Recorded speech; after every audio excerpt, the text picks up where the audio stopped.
The hearing of the Committee on Oversight and Accountability will come to order. I want to welcome everyone. Without objection, the chair may declare a recess at any time. I now recognize myself for the purpose of making an opening statement. Today's hearing is an opportunity to understand what the Chinese Communist Party, the CCP, is and what it seeks to achieve in conducting warfare against the United States right now without having to fire a single shot. We will hear from three serious China experts with decades of experience in U.S. intelligence, national security, and the military about CCP political warfare. This will help the committee understand what federal agencies can and should be doing to safeguard the homeland. What is the CCP? It is the ruling authoritarian regime of China. While it is enslaving its own people in forced labor camps in China, it is also brazenly engaging in dozens of forms of warfare against America. Each warfare tactic seeks the destruction of our country. For decades, the CCP has sought to infiltrate and influence every aspect of American society. Chief among the party's tactics is political warfare. Political warfare is meant to influence the emotions, motives, and behavior of Americans in a manner favorable to China's objectives. By waging political warfare, the CCP seeks to weaken America so that we can not effectively fight in a kinetic war. According to the CCP itself, the battlefield will be everywhere. It already is. American sectors and communities targeted by the CCP include farming, business, K-12 schools, universities, research institutions, technology, energy, food supply, the defense industry, critical infrastructure, consumer goods, ethnic groups, religious communities, media, social media, Silicon Valley, Wall Street, and more.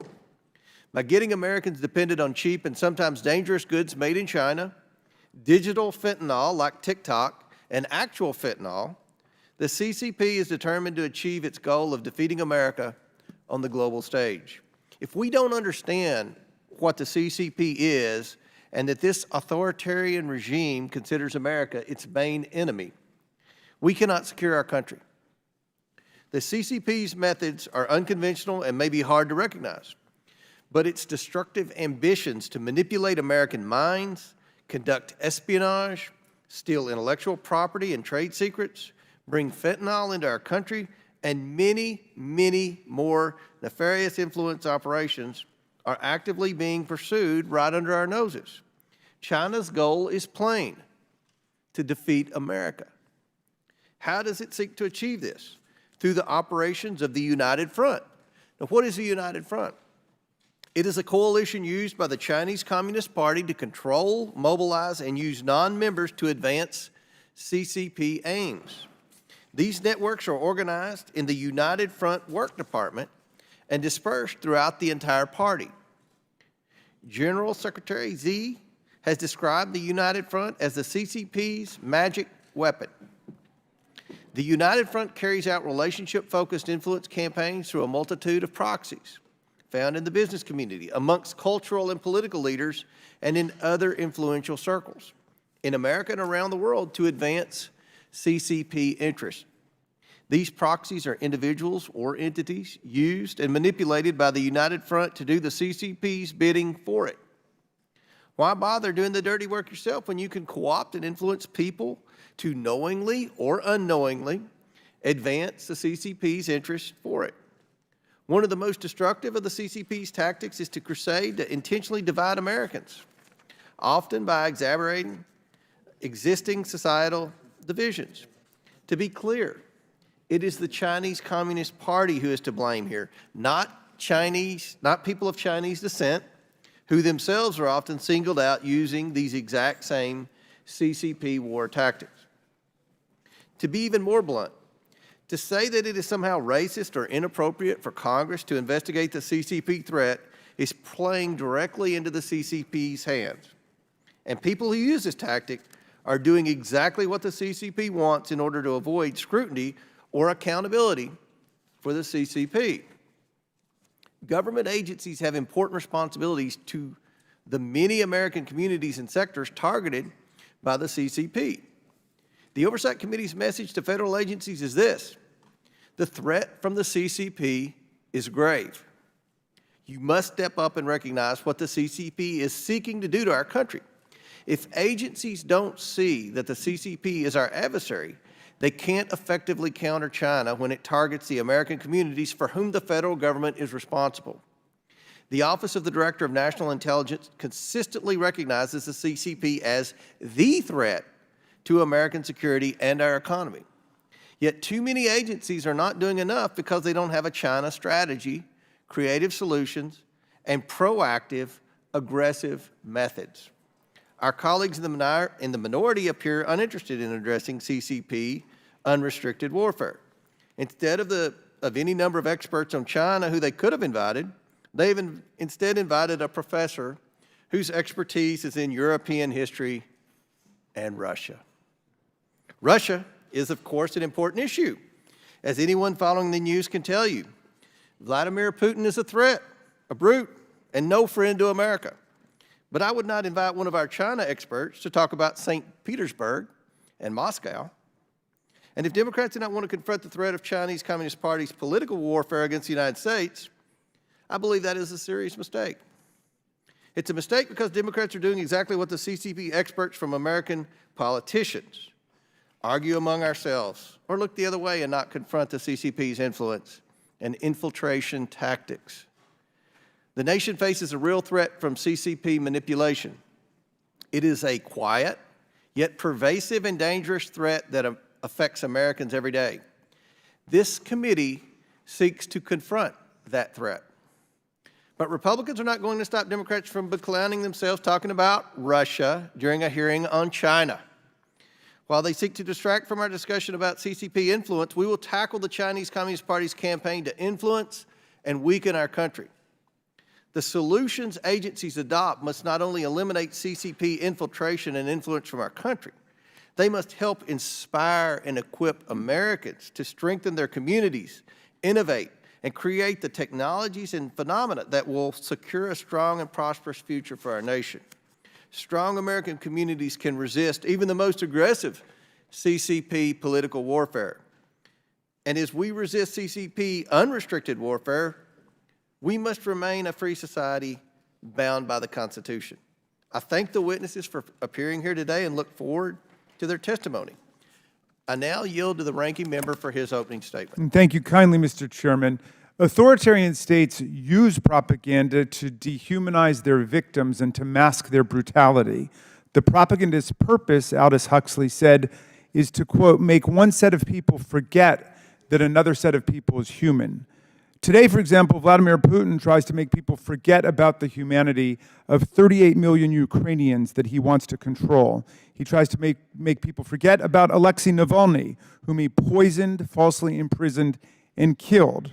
The Chinese government tries to make people forget about the humanity of millions of Tibetans and Uyghurs who President Xi mercilessly persecutes, incarcerates, and represses. But with their intensive programs of propaganda today, the autocrats seek not only to subdue their own populations, but to confuse and demoralize people who live in democratic societies. Today's hearing is about China's political warfare, but China exists as part of an axis of authoritarian powers and parties, the center of which is Russia, whose propaganda playbook the CCP studies carefully and increasingly imitates and follows. In the struggle between democracy and authoritarianism today, the central military battlefield is, of course, Ukraine, which has been invaded and hammered by Putin. More than 10,000 civilians have been killed and 12 million people have been driven from their homes. Russia spreads terror with rape, child kidnapping, torture, and murder.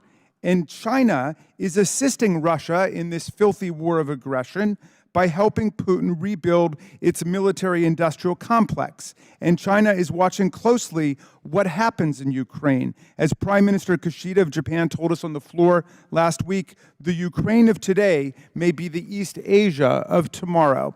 But if Ukraine is the central military battlefield in this showdown, the democratic societies of the world are the central psychological and political battlegrounds as the tyrants inject lies and disinformation into our politics. For a decade now, our intelligence community, law enforcement, and national security agencies have warned of the systematic and pervasive efforts by Vladimir Putin, his intelligence operatives, his Internet Research Agency, and his allies to destabilize our politics, sabotage our campaigns, affect our election outcomes, and poison our society with divisive racial, ethnic, religious, and ideological propaganda. Just this morning, Mr. Chairman, the Washington Post reported on a secret document written by Russia's foreign ministry that leaked out. As the article explains, Russia is seeking to subvert Western support for Ukraine and disrupt the domestic politics of the United States and European countries through propaganda campaigns supporting isolationist and extremist policies. Russia's foreign ministry says that Ukraine is the main crucible of our times. According to the Post, quote, the document says the outcome of Russia's war in Ukraine will to a great degree determine the outlines of the future world order, a clear indication Moscow sees the result of its invasion as inextricably bound up with its ability and that of other authoritarian nations to impose its will globally. Ukraine is where the world must stand against tyranny today. And now China is following Russia very closely. An article this month in the Washington Post titled, China's Advancing Efforts to Influence the U.S. Election Raises Alarm. It says, in an echo of Russia's influence campaign before the 2016 election, China now appears to be trying to harness partisan divisions in America to undermine Biden administration's policies.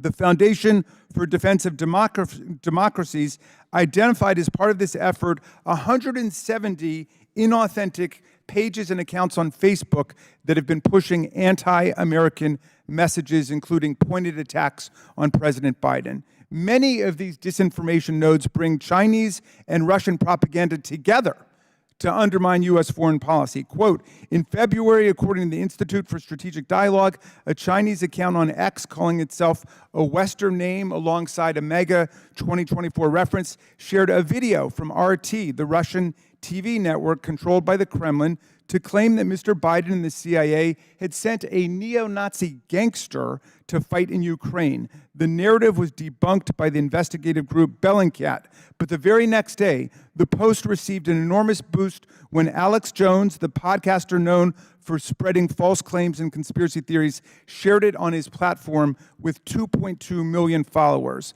This kind of Chinese-Russian mega propaganda and disinformation. For example, Putin is trying to stop the democracies from helping Ukraine by claiming that his war of conquest is really meant to remove Nazis from power. Denazification, he calls it. He invites us to believe that Ukraine is a Nazi state, even though it is actually a liberal representative democracy committed to the equal rights of all of its citizens, and even though the people chose as their president Vladimir Zelensky, the only Jewish person serving as a president anywhere in the world outside of the state of Israel. Yet the denazification myth has spread to the mega precincts of Congress. Just this week, one of our colleagues on the committee who was trying to topple the Speaker of the House this week because he wants to allow a fair floor vote on a security package to Ukraine recycled a defamatory lie about Ukraine. She tweeted, "It is anti-Semitic to make Israeli aid contingent on funding Ukrainian Nazis." I learned of this tweet from an outraged Ukrainian-American constituent whose Christian family was involved in saving Ukrainian Jews from both Hitler and Stalin. She said it was, quote, painful beyond words to see Marjorie Taylor Greene publicly slandering Ukrainians who are only trying to protect their fellow citizens from Russian mass murder. A similar disinformation ploy fundamentally distorted the work of our own committee over the last year. The key evidence in this committee's protracted impeachment quest, Alexander Smirnov's infamous FBI Form 1020, replete with salacious allegations about multi-million-dollar bribes to President Biden, turned out to be a tissue of lies planted by a person with close and extensive ties to Russian intelligence. GOP members of Congress have thus used Russian-generated disinformation to call democratic Ukraine an enemy of the United States, to deny the people of Ukraine desperately needed military help, and to try and impeach the President of the United States, who has committed no offense, much less an impeachable one. Even with a decade of reports from national security and intelligence agencies establishing Russia's active measure campaigns in our politics, many of our colleagues try to drown out such warnings by chanting Russia hoax or Russia, Russia, Russia, essentially asking us to believe Vladimir Putin over our own government agencies. I'm happy to say it won't work anymore.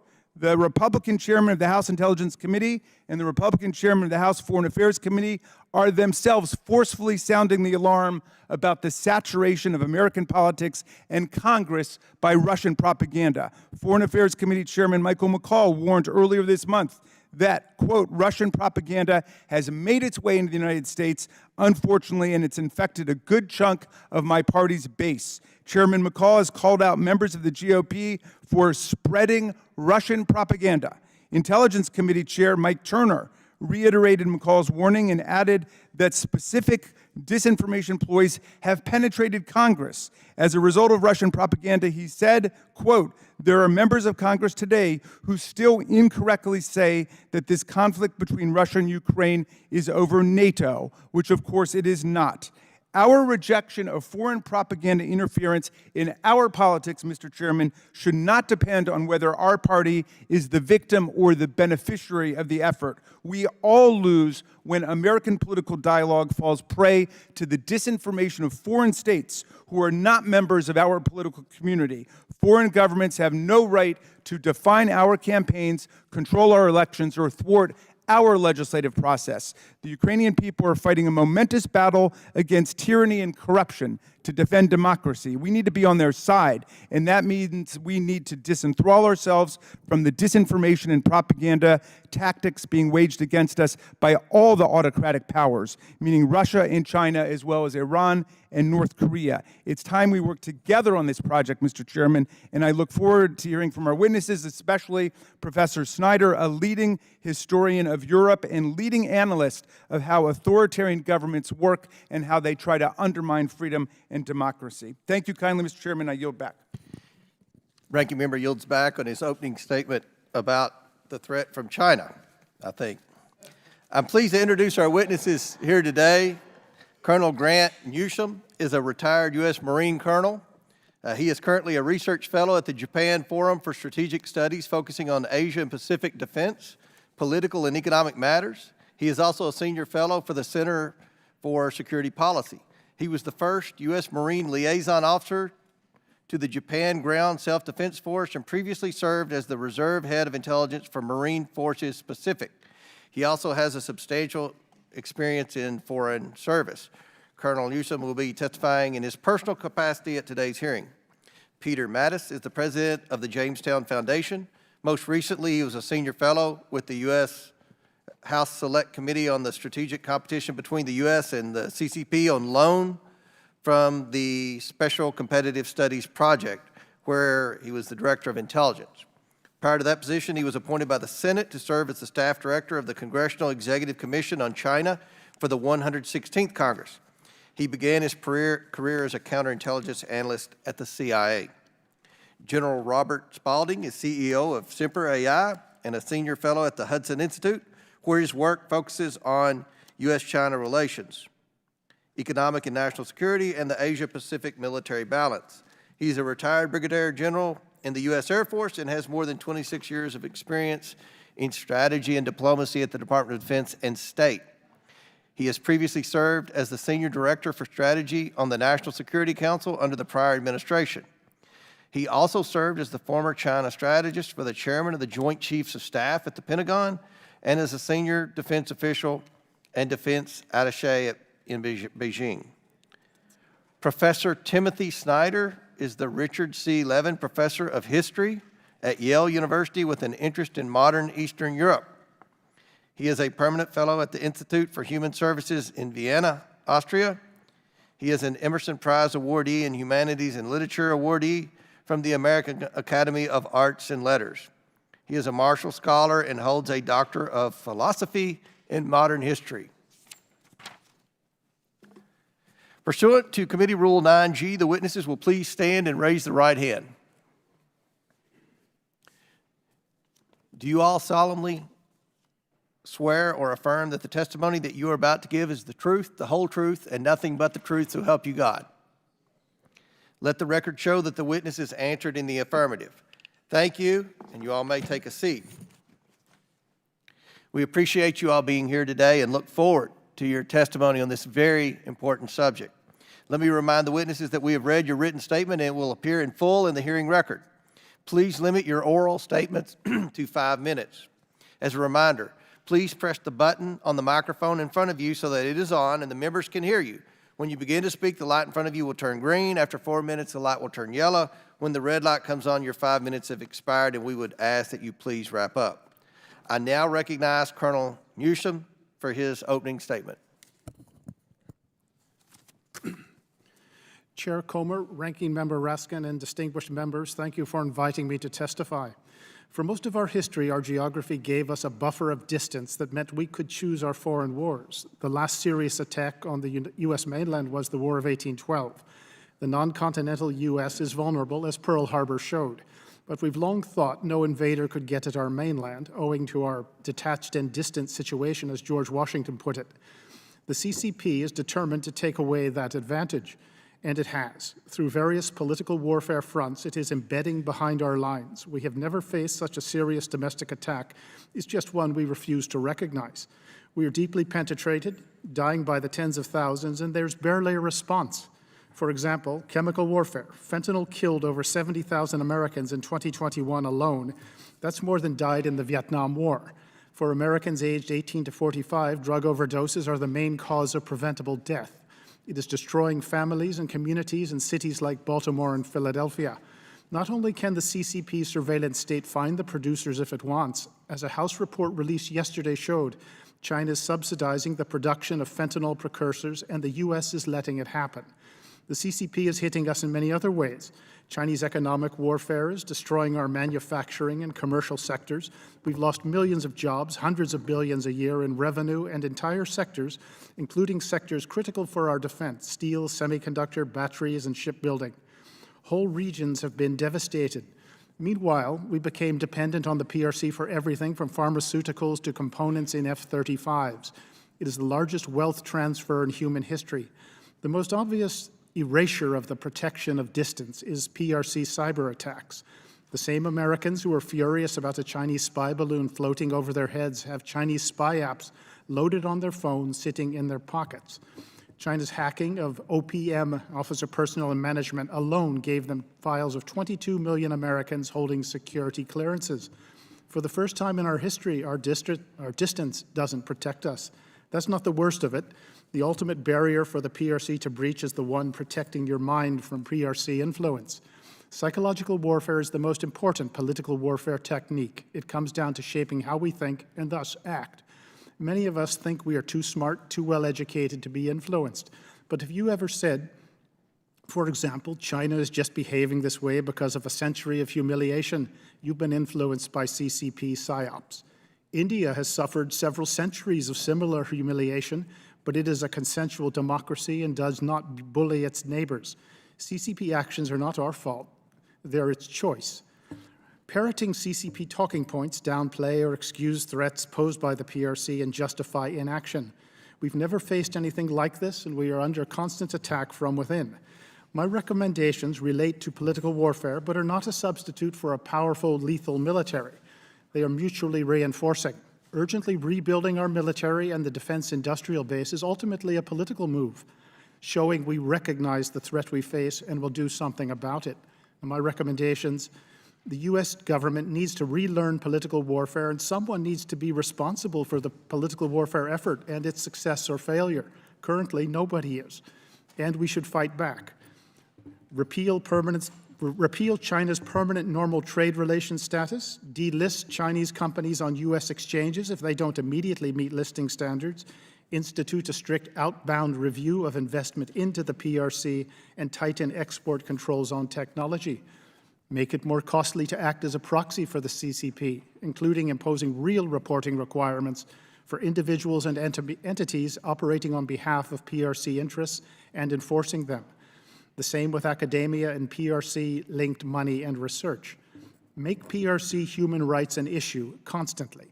Protect all people of Chinese descent in the U.S. from intimidation by Chinese communist agents. Bring back USIA and USIS, and also the Foreign Broadcast Information Service to understand what the communist Chinese say about us to each other. Speak directly to the Chinese people. Include exposing corruption of Chinese Communist Party elites, their overseas bank accounts, real estate holdings, businesses, and their relatives with green cards. And support state and local governments taking efforts to protect themselves from PRC political warfare, and educate the public on the realities of communism and threats we're facing, and tell how the average citizen can contribute to this effort. So what's at stake if we don't do this and more? Well, America as an independent nation. Now, in the past, our enemies couldn't get into the heartland thanks to our detached and distant situation. Now they're here. Thank you very much, sir. Thank you. I now recognize Mr. Mattis for his opening statement. Thank you, Chairman Comer and Ranking Member Raskin, as well as all of the other distinguished members who are here, because I think the opportunity to discuss this challenge is one that rarely comes about in this kind of forum, and to see that this is a continuing effort, hopefully, I'm very happy to see this, especially after my last few times on the Hill. The People's Republic of China, led by the Chinese Communist Party, challenges much of what the USA took for granted about the world. And I think it's telling that both the current administration and the last one had a coherent statement about the challenge that the PRC was going to change, had the intent and the capacity to change the international order and to challenge the U.S. position in it. The CCP has consistently stated its goals that it is trying to achieve a kind of comprehensive modernity, that it is trying to unify those areas that it claims as its own, such as Hong Kong, Macau, Taiwan. And as we've seen in those areas, as well as East Turkestan and Tibet and Inner Mongolia, that it's not enough to have political control, but there is an economic, social, and cultural element to this unification as well. The challenge comes from the CCP's political warfare against the United States. As we used to define it, this is using all of the elements of national power, short of kinetic force, to achieve political outcomes. And what the CCP calls United Front work is a key part of this effort. And as you said, Mr. Chairman, United Front work is a way of monitoring, mobilizing, and otherwise controlling groups and individuals outside the party. As Mao put it, how do we mobilize our friends to isolate and strike at our enemies? It is also a large policy system that's much bigger than the United Front Work Department. It includes members from the Politburo Standing Committee all the way down to local levels. It includes what we have called an advisory body in the Chinese People's Political Consultative Conference that at central, provincial, and local levels, by their own count, includes roughly 700,000 people. And this is a kind of, if you will, United Front militia outside the party that can be drawn in to work on the party's behalf. The China model, as we understand it, relies on access to foreign research and technology and talent. Mr. Krishnamurthy's committee has done an incredible job of explaining just how that technology and talent is there. It requires access to foreign capital, requires access to legitimacy through business as usual, and through being a normal member of international organizations. United Front and related efforts are affecting all of those things. The community groups that are put together are used to spot scientists and researchers who can be brought back to the PRC and participate in military modernization efforts. There are efforts to control the means of perception in foreign banks and investment firms. And when you take a reasonable position to say, well, wait a minute, if the PRC is such a large economy, is such a significant player in the world, and that it should be represented and there should be some accommodation for its values, then we should remember that, number one, the UN Charter and the Universal Declaration of Human Rights are not about Western values or democratic values. They are about universal values, and the PRC is a party to them. And second, as the Congressional Executive Commission on China uncovered several years ago, the World Bank was funding vocational re-education programs in Xinjiang at the height of the crackdown. And if the World Bank is funding what were essentially concentration camps in in something that our government has considered to be genocide, what is left to accommodate in terms of values? So I think there are a few principles that we need to remember on this in the response, in addition to the ones that you named of drawing clear distinctions in our own minds and in our actions about who the adversary is, and that it is not simply Chinese people, but it is the party itself and the party's actions. Second is that we can't run faster, as some would like to say, unless we protect ourselves.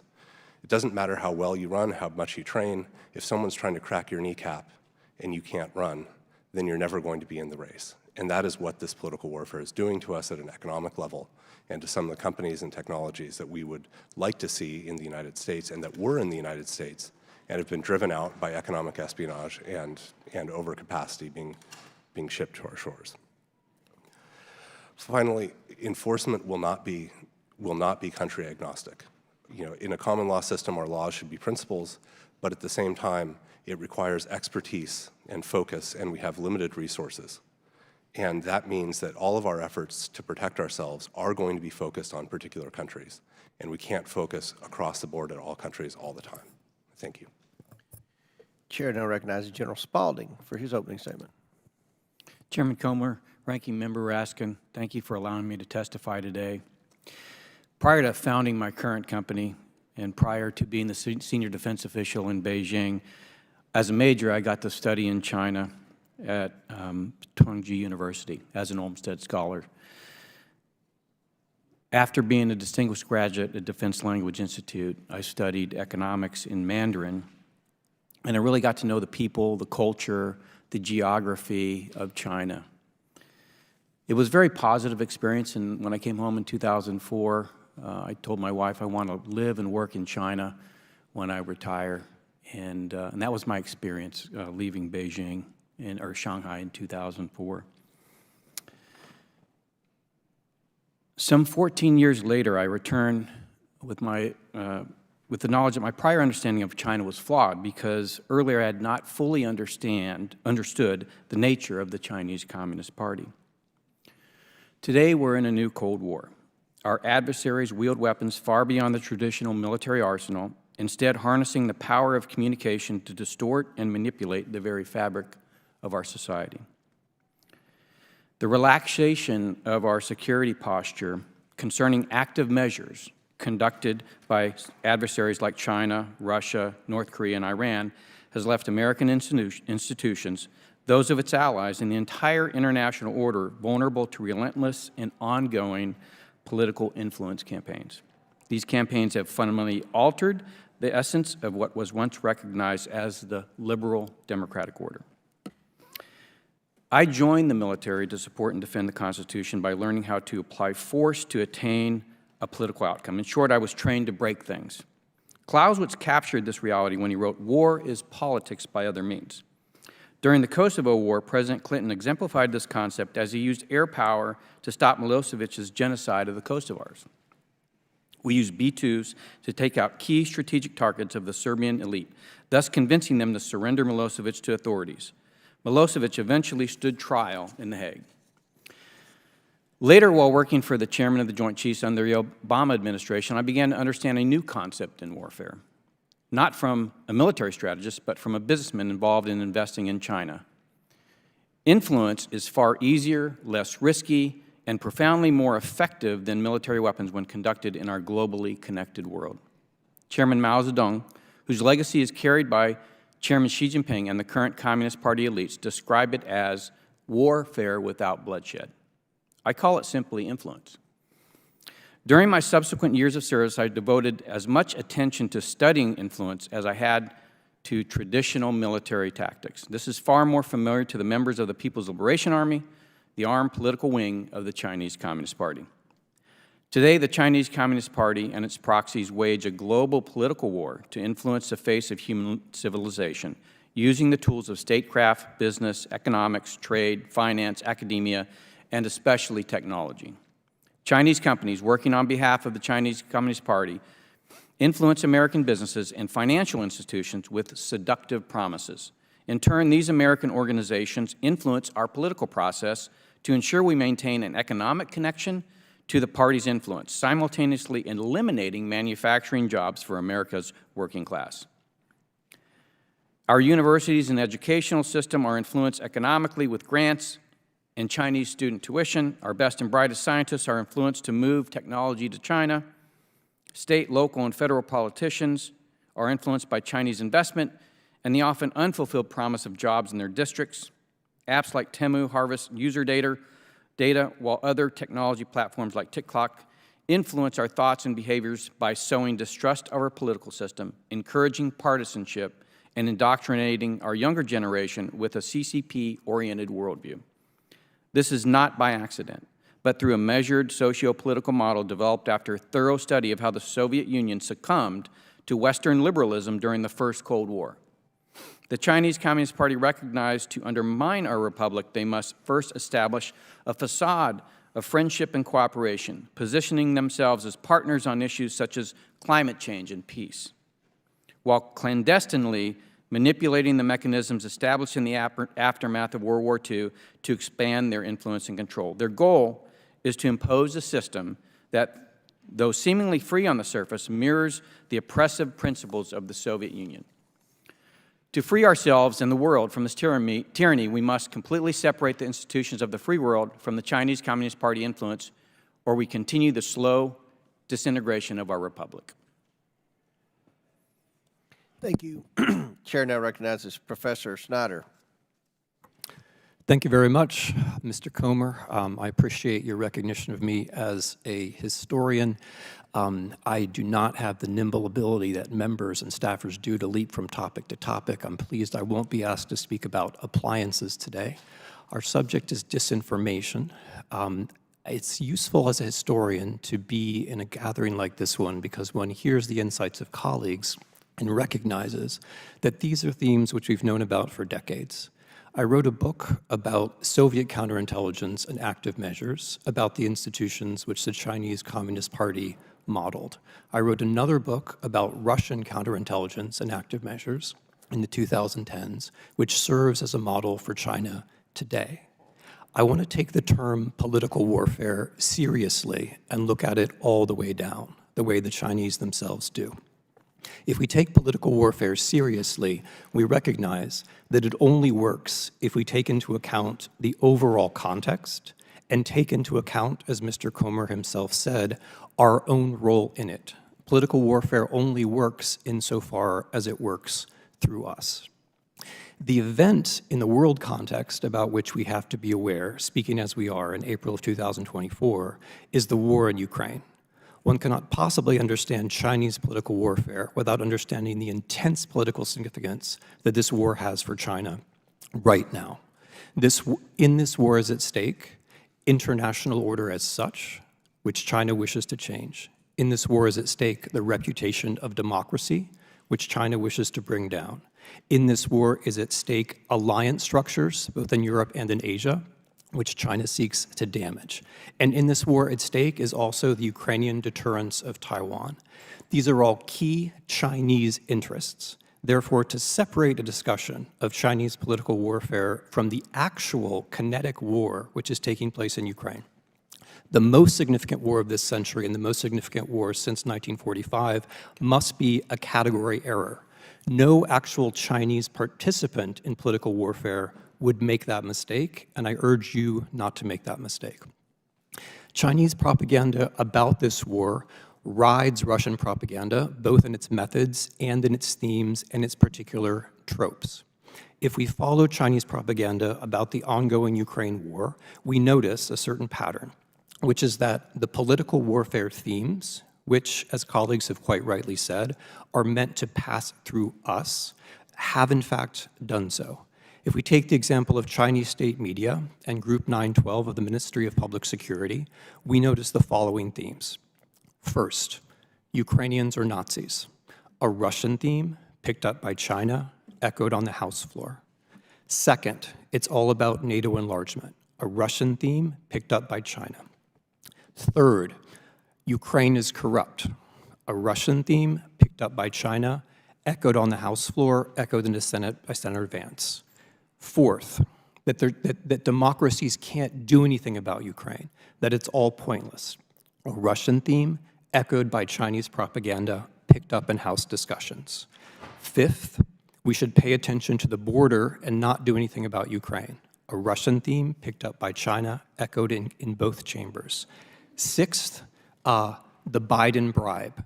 A Russian theme, picked up and echoed by China, discussed in this very chamber. These are all Chinese attempts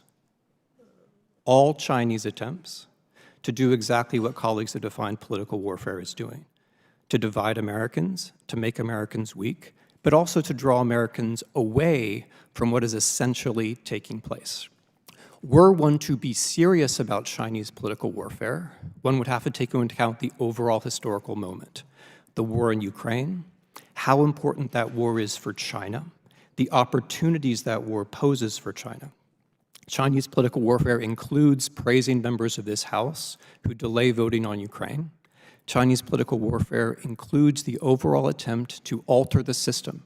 For China, the war in Ukraine is a beautiful conjuncture to try to do just that. So, members, I would urge that we consider ourselves when we consider Chinese political warfare, because as Mr. Comer has quite rightly argued, political warfare only works when it works in an overall structure, and it only works when it gets us to do things which are not in our own interests. Thank you very much. Chair now recognizes for the questioning segment of our hearing, Ms. McLean from Michigan for 5 minutes. Thank you, Mr. Chairman. I want to get back to the base of the hearing. I just want to make sure I'm in the right hearing, which is defending America from the Chinese Communist political party's political warfare, correct? Am I in that right here? Okay, great, thanks. Okay, I want to focus on China, specifically as it pertains to EVs and the economic threat, okay? Electric vehicles, EVs, I believe, make us more dependent on China. And let me repeat, EVs make us dependent on China. The United States, unless I'm missing something, does not have the capability to produce enough EV batteries, the power source, for Biden's EV mandates. We have to get batteries from somewhere. And where do we get them from? China. Okay? Or another option is we could let the Chinese battery companies be built in states like ours, which doesn't really help us national security-wise. If someone wants to buy an EV, hey, that's great. That's their option. They can have that choice. But you can't force EVs on consumers when the demand doesn't exist. Our electric grid can't handle it. Our country can't produce our own batteries. Currently, some states like California, all we have to do is look at the facts. I know that's a struggle sometimes, but they have rolling brownouts, right? If they have rolling brownouts, how are they going to sustain EVs? No one can answer that question. It's abundantly clear to most Americans that if U.S. energy and automotive sectors rely on China for goods, the United States will have no leverage in negotiations with China. China will dictate to us. I don't want to be in that position. Let me remind everyone, China is not our friend. Colonel Newsham, can you tell this committee how the Biden administration has allowed ourselves to become solely dependent on China when it comes to renewable energies, especially as it pertains to the batteries?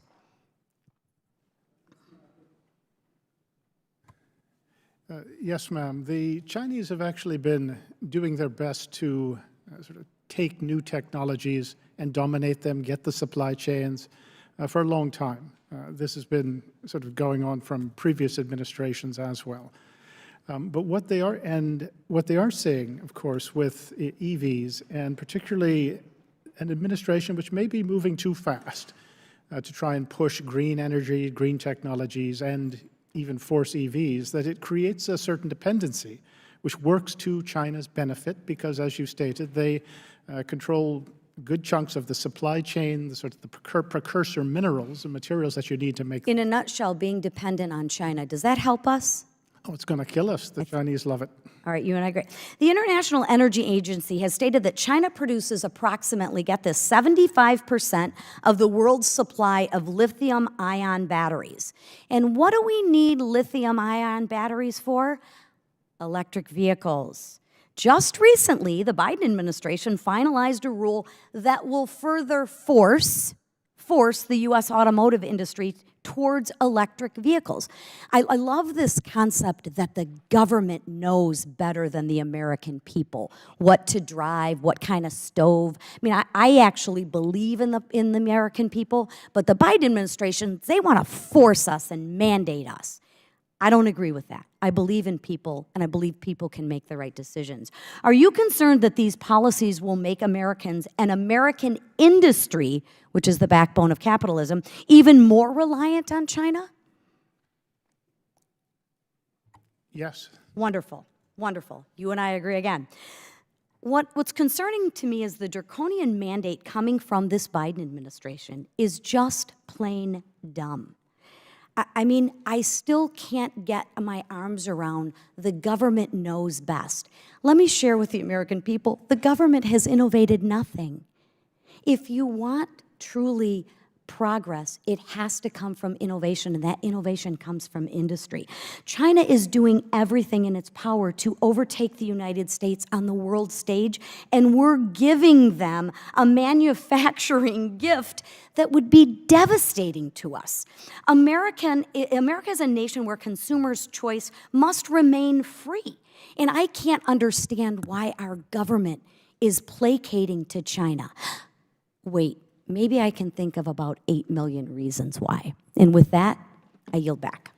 Chair now recognizes Ms. Norton from Washington, D.C. Thank you, Mr. Chairman. I have heard reports of threats and attacks against Shenyang performing arts in the United States by China on the basis of their practice of Falun Gong. Theaters received emails threatening mass shootings and bombings if they refused to cancel Shenyang performances. Shenyang has reported multiple instances where the tires of their tour buses have been slashed. Mr. Mattis? What could the United States be doing to protect this group? I think we actively have to be investigating those as crimes. Speak up, please. We have to actively be investigating those as crimes, and they have to be a priority for investigative resources, and not simply for local police departments, but also for federal law enforcement. And second, when we see those actions that are, they are frankly crimes criminal acts by a foreign government against our people on our soil, this is something that has to be prioritized with a response in the bilateral relationship with the PRC, rather than a shoulder shrug or something that we kind of quietly say that we talked about later.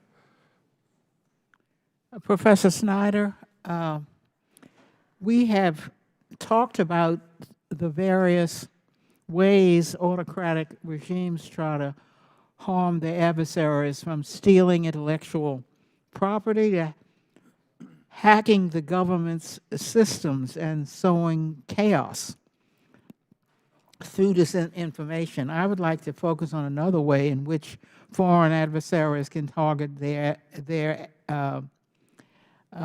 adversaries by making money talk.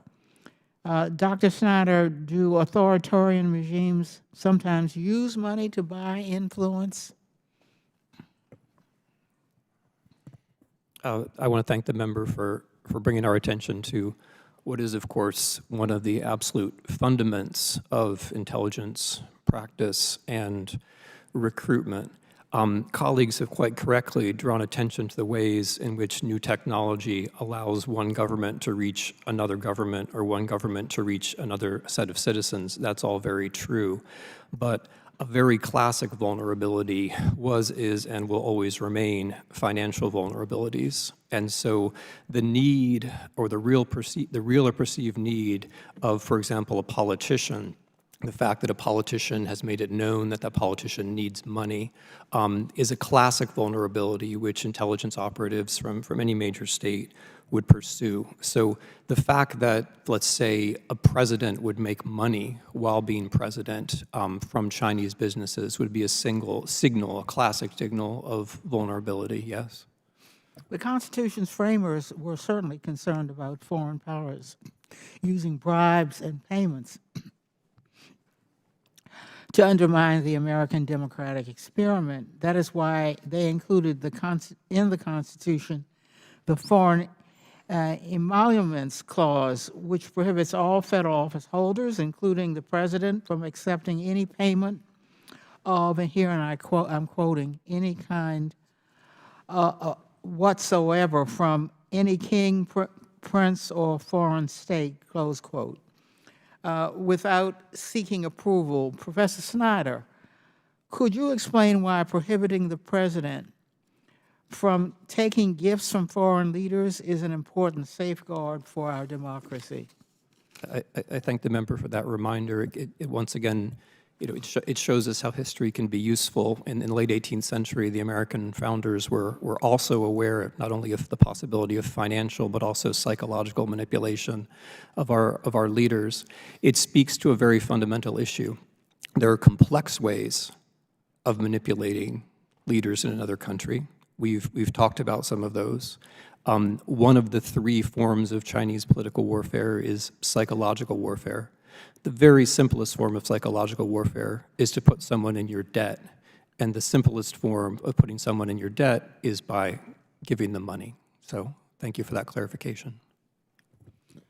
Earlier this year, the committee's Democratic staff released a report detailing how some of the most authoritarian governments in the world paid nearly $8 million to President Trump through his businesses while he was commander-in-chief, a clear violation of the Foreign Emoluments Clause. These countries sought and in many cases received favorable treatment from the Trump administration. More than $5.5 million came from the People's Republic of China and state-owned entities, including millions from the major Chinese bank. During this time, despite evidence that the ICBC, that Chinese bank, and other Chinese banks were working with North Korean front companies and pleas from House Republicans to sanction these banks, Donald Trump and his administration refused to take any option. The figures we have on Donald Trump's receipt of money from— Gentlelady's time's expired, but if you want to answer where she's coming from, it's about Trump. Who were you addressing the question to? The professor? Ms. Snyder, yeah. Okay. She went a minute and 15 over, but, okay. I'd be very surprised if any colleagues would disagree with the proposition that it's extremely dangerous for a head of state, we don't need to mention a name, to be in that kind of financial relationship with foreign entities. Colleagues' writings have emphasized the point that China uses its corporations as an instrument of manipulation. Thank you. Chair now recognizes Mr. Palmer from Alabama for 5 minutes. Thank you, Mr. Chairman. Mr. Newsham, what are the 1,000 Talents program and other similar programs rebranded under different names? Sir, I'll address the 1,000 Talents program. Basically, the Chinese Communist Party looks overseas for people who have technology, information that it wants, particularly technology that it can use to build up its own economy, its military, and it gets them on the payroll. And they do it everywhere. And there's obviously a well-known case of a Harvard professor who got signed up for it and made a lot of money. He got caught, got punished, but he was just the tip of the iceberg.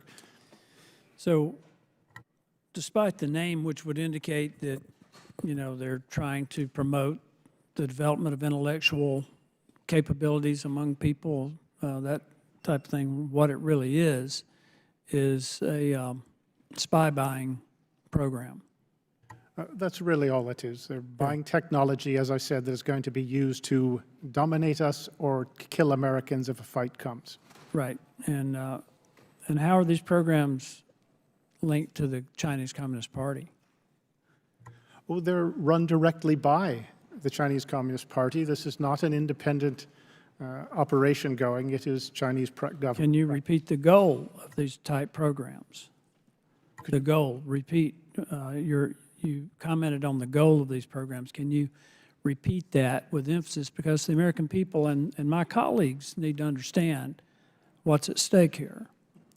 It very much is to build up the Chinese economy, and there's no distinction between the Chinese economy and its military, and the objective is to dominate us economically and militarily, and if necessary, to beat us on the battlefield if the time should come, if it's even necessary. So what can federal agencies do to protect American data technology, intellectual property from the Chinese Communist Party from stealing it?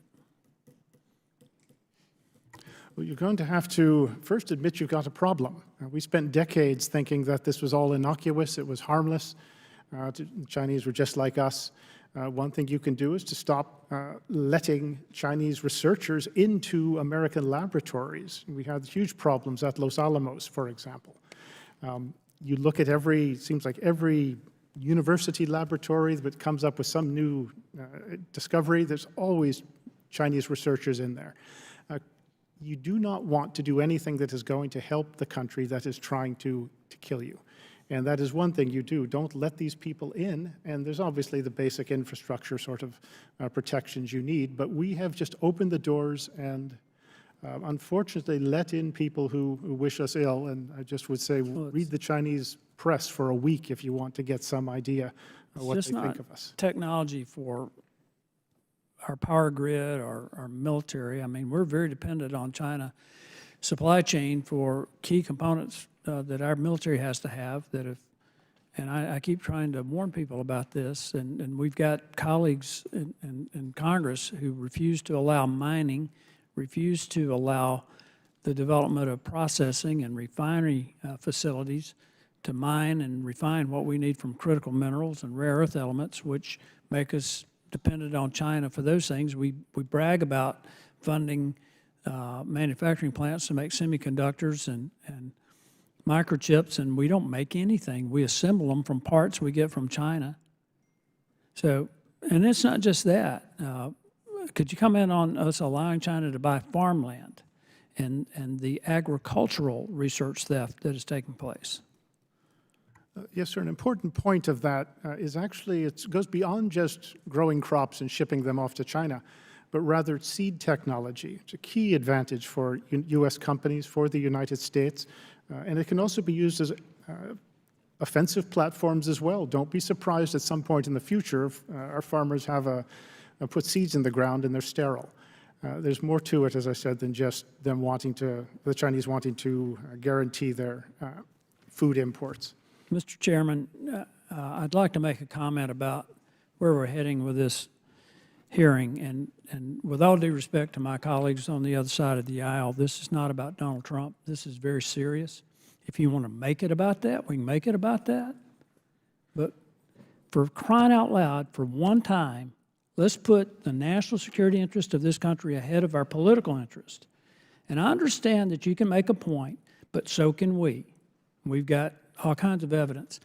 But I think this is one time that we should stick to national security because this is serious, serious business. Thank you, Mr. Chairman. I yield back. Very good. Chair now recognizes Mr. Christian Morte from Illinois. Thank you, Mr. Chair. As the ranking member of this select committee on the strategic competition with the CCP, I'd like to start off by saying that in addressing the threat of the CCP, we have no quarrel with the Chinese people or people of Chinese origin or Asian origin for that matter.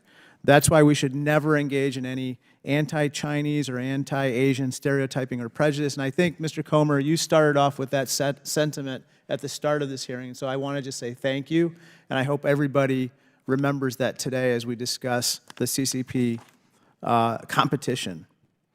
General Spalding while we don't agree on everything, I know we agree on this. One, the CCP is a very real threat, and two, the CCP wants to see Republicans and Democrats divided. You wrote on X last year in this tweet that, quote, there are three major parties in American politics. There's the Democratic Party, the Republican Party, and the Chinese Communist Party. In particular, the CCP seeks to keep the other two fighting. So, General Spalding, you'd agree that the CCP seeks to keep Democrats and Republicans fighting with each other because as long as we fight, the CCP can continue to sow doubt about U.S. leadership, right? Thank you, Congressman. Absolutely. And in doing so, they also can discredit democracy in favor of dictatorships, right? That's part of the campaign. And divide us with regard to our approach to countering CCP military aggression, correct? It's more about getting us to not counter their political aggression, although military aggression will come into play at some point. I agree that partisanship is really unproductive when we are up against this very serious threat of the CCP, and I hope that we can at least unite in recognizing the challenges facing us, although we might disagree about how to approach them. Next, I want to talk about another topic, namely biotech and the CCP's influence over one of our critical supply chains, namely pharmaceuticals. Mr. Mattis, I know you're familiar with the PRC biotech company called WuXi AppTec, correct? That's correct. They're one of the biggest biotech companies in the world, and many American companies actually contract with them to produce their pharmaceuticals. Now, Xi Jinping himself has repeatedly highlighted biotech's importance to the CCP's national goals. And you agree that the WuXi AppTec company is critical to CCP achieving those biotech national goals, right? That's correct. Here's the thing. Published reports say that WuXi is transferring U.S. intellectual property to Beijing without consent. So in order to get ahead, WuXi AppTec is stealing American intellectual property, correct? I believe that's correct, although we haven't proven it in a court of law yet. Well, I've introduced the BioSecure Act on a bipartisan basis, which prevents federal taxpayer dollars from flowing to biotech companies of concern, including WuXi AppTec. WuXi has been lobbying against that bill furiously on Capitol Hill, claiming that, quote, they have no relationship with the CCP and somehow they are a private company. But Mr. Mattis, these are falsehoods, right? That's correct, because even if a company is ostensibly private inside the PRC, if it's hosting a party committee, if it's intimately connected with national strategies like the military-civil fusion development strategy, you're talking about a company that has sort of geared its progress and its orientation toward the party's interests and will be responsive to the party's demands. Mr. Comer, I know you care about this issue, and I hope we can collectively pass the bipartisan BioSecure bill sooner rather than later to address this very real threat with regard to biotech. I'll turn to my final topic, and this is related to Taiwan. Recently, I went to Taiwan on a bipartisan CODEL to discuss the importance of deterring CCP aggression. Interestingly, the #1 topic that came up in every single meeting in Taiwan was Ukraine. Every single person that we met with in Taiwan asked us, are you going to pass aid to Ukraine? Why? Because they see it as vital in sending a message to Beijing to deter military aggression by Beijing against Taiwan. So, Colonel Newsham, you'd agree that the CCP is closely watching our support for Ukraine to inform its own approach to Taiwan, right? Yes, they're watching it closely. They're also watching it regardless of what we do. It's the outcome of Putin's invasion of Ukraine. They're watching it very closely, and they're learning their lessons. You can't be strong on Taiwan and weak on Ukraine. And so I hope that this week, more than any other week, we remember that and we pass aid to Ukraine now. Thank you so much, and I yield back. Chair now recognizes Mr. Groffman from Wisconsin. Just to respond, a little different view of Ukraine. I voted for Ukraine 6 times, but right now we have a situation in which the refusal to close the border forces members of the Republican Party to try to leverage something that should be automatic anyway. In any event, in an effort to attain narrative dominance and advance the CP, and this is for General Spalding, in an effort to attain narrative dominance and advance the CCP's destructive ambitions, the CCP carefully crafts a global narrative surrounding itself and the PRC. They do so via different economic and political incentives, taking advantage of America's free speech and free market. But what is the Chinese narrative regarding PRC and CCP? Well, the narrative is that they cloak everything behind the PRC. In actuality, within China, there's two constitutions. There's the Chinese Communist Party, and then there's a PRC constitution. The Chinese Communist Party constitution says that the Chinese Communist Party actually is a sovereign. And I think that's the challenge of our executive branch, is identifying who the sovereign is and identifying the type of system that they represent. And what's their goal? Their goal is to maintain power in China and to restore the dominance of China as a nation in the world. Can you give me examples of what they've done to shape the global narrative between PRC and CCP?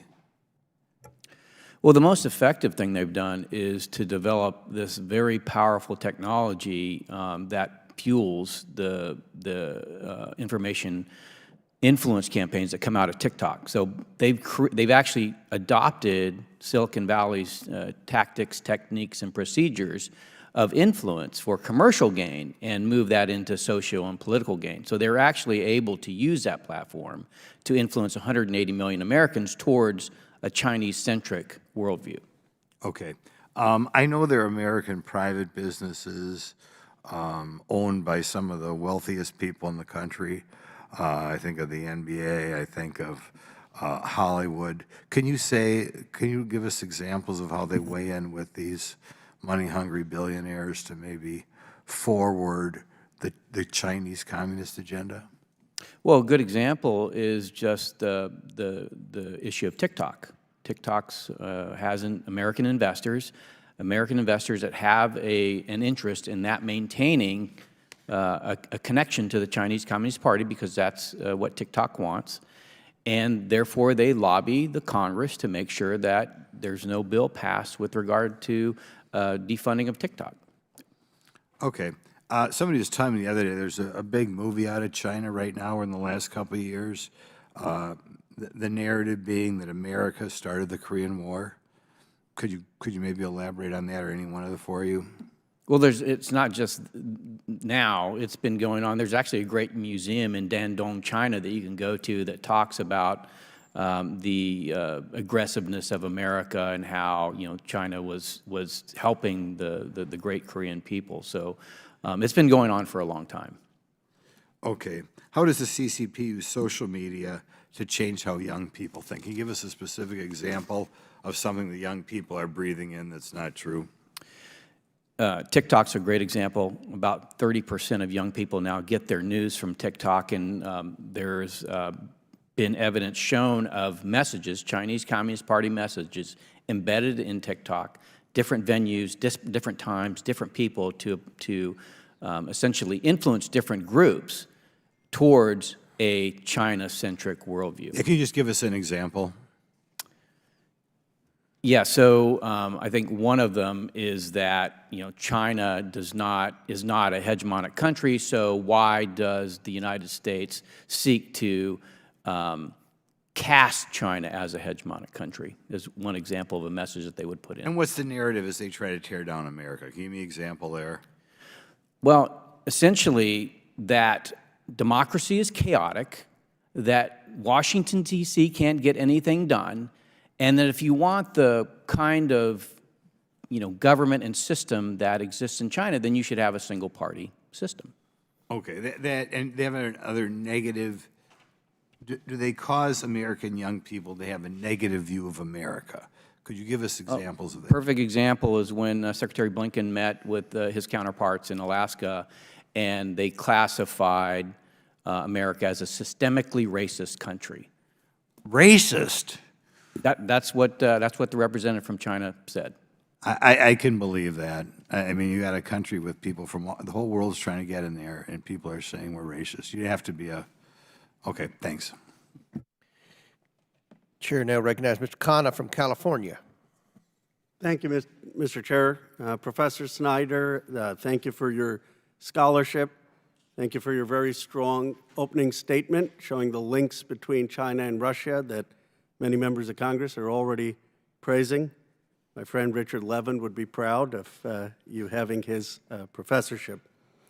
But I want to ask you, just like you linked China and Russia, also about the Middle East. And the reality is that as we consider the security supplemental, these issues all have become interlinked. 56 members of Congress, including Speaker Pelosi and myself, wrote a letter to President Biden and Secretary Blinken asking them to stop any offensive weapons transfer to Israel. Do you agree with Speaker Pelosi, myself, and 56 members, especially given what you've written about Netanyahu, that this is not the time to provide offensive weapons?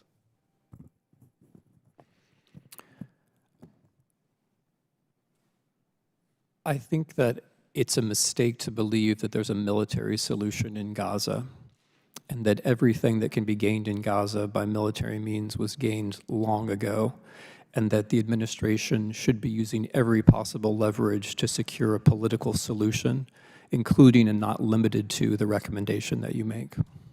I appreciate that. A lot of my Democratic colleagues listen to you religiously, so I'm hoping they'll listen to you about this. One of the things some of us who've signed that letter have said is have a clean vote on Ukraine. I support it. Most people support it. I think you'd get a total Democratic caucus supporting it. And when it comes to the Israel aid, many of us would support the defensive aid. Some may not, but many would support Iron Dome and others. We just don't want the offensive weapons linked in that package. Do you agree that it makes sense to have separate votes on Ukraine, Taiwan, Israel? I'm going to refer to Mr. Comer's definition of the limits of my expertise. These are political matters on which you will have better judgment than I. You have good judgment. I mean, what would you recommend? I believe that it was politically understandable, but strategically erroneous from the beginning to link the Israel-Gaza conflict with the Russia-Ukraine war. They're two very different kinds of conflicts, and almost any attempt to bring the two of them together creates more friction and misunderstanding than anything else. So while I believe that Israel had to be supported after October 7th, after the horrifying terrorist attacks in Israel, it was a mistake politically, I believe, to link that to an event of an entirely different category, which is the largest land war in the world taking place, the largest land war in Europe since 1945, an encounter of two states, one of which has the second largest military in the world. These are two very different kinds of conflicts. The Israeli-Gaza conflict will hopefully be brought to a political solution this summer. The Russia-Ukraine war, on the other hand, is an interstate conflict which will be won or lost on the battlefield, and which requires an entirely different kind and a more serious kind of American engagement over the long run. So if you ask me as an American citizen and as an expert on the region, this is what I think. They're two very different kinds of conflict, and thus far, I believe politically, linking the two has made it harder rather than easier to pass support for Ukraine, and that has had terrifying costs. Not just on the Ukrainian battlefield where people are dying unnecessarily, and not just for Ukrainian civilians who are losing territory and as a result being killed or tortured, but also for our overall position in the world. I really appreciate your saying that, because there are many of us, the minority in the Democratic caucus, but who have been making your point that let's not have a linkage of these two so that we can vote clearly for the Ukraine aid.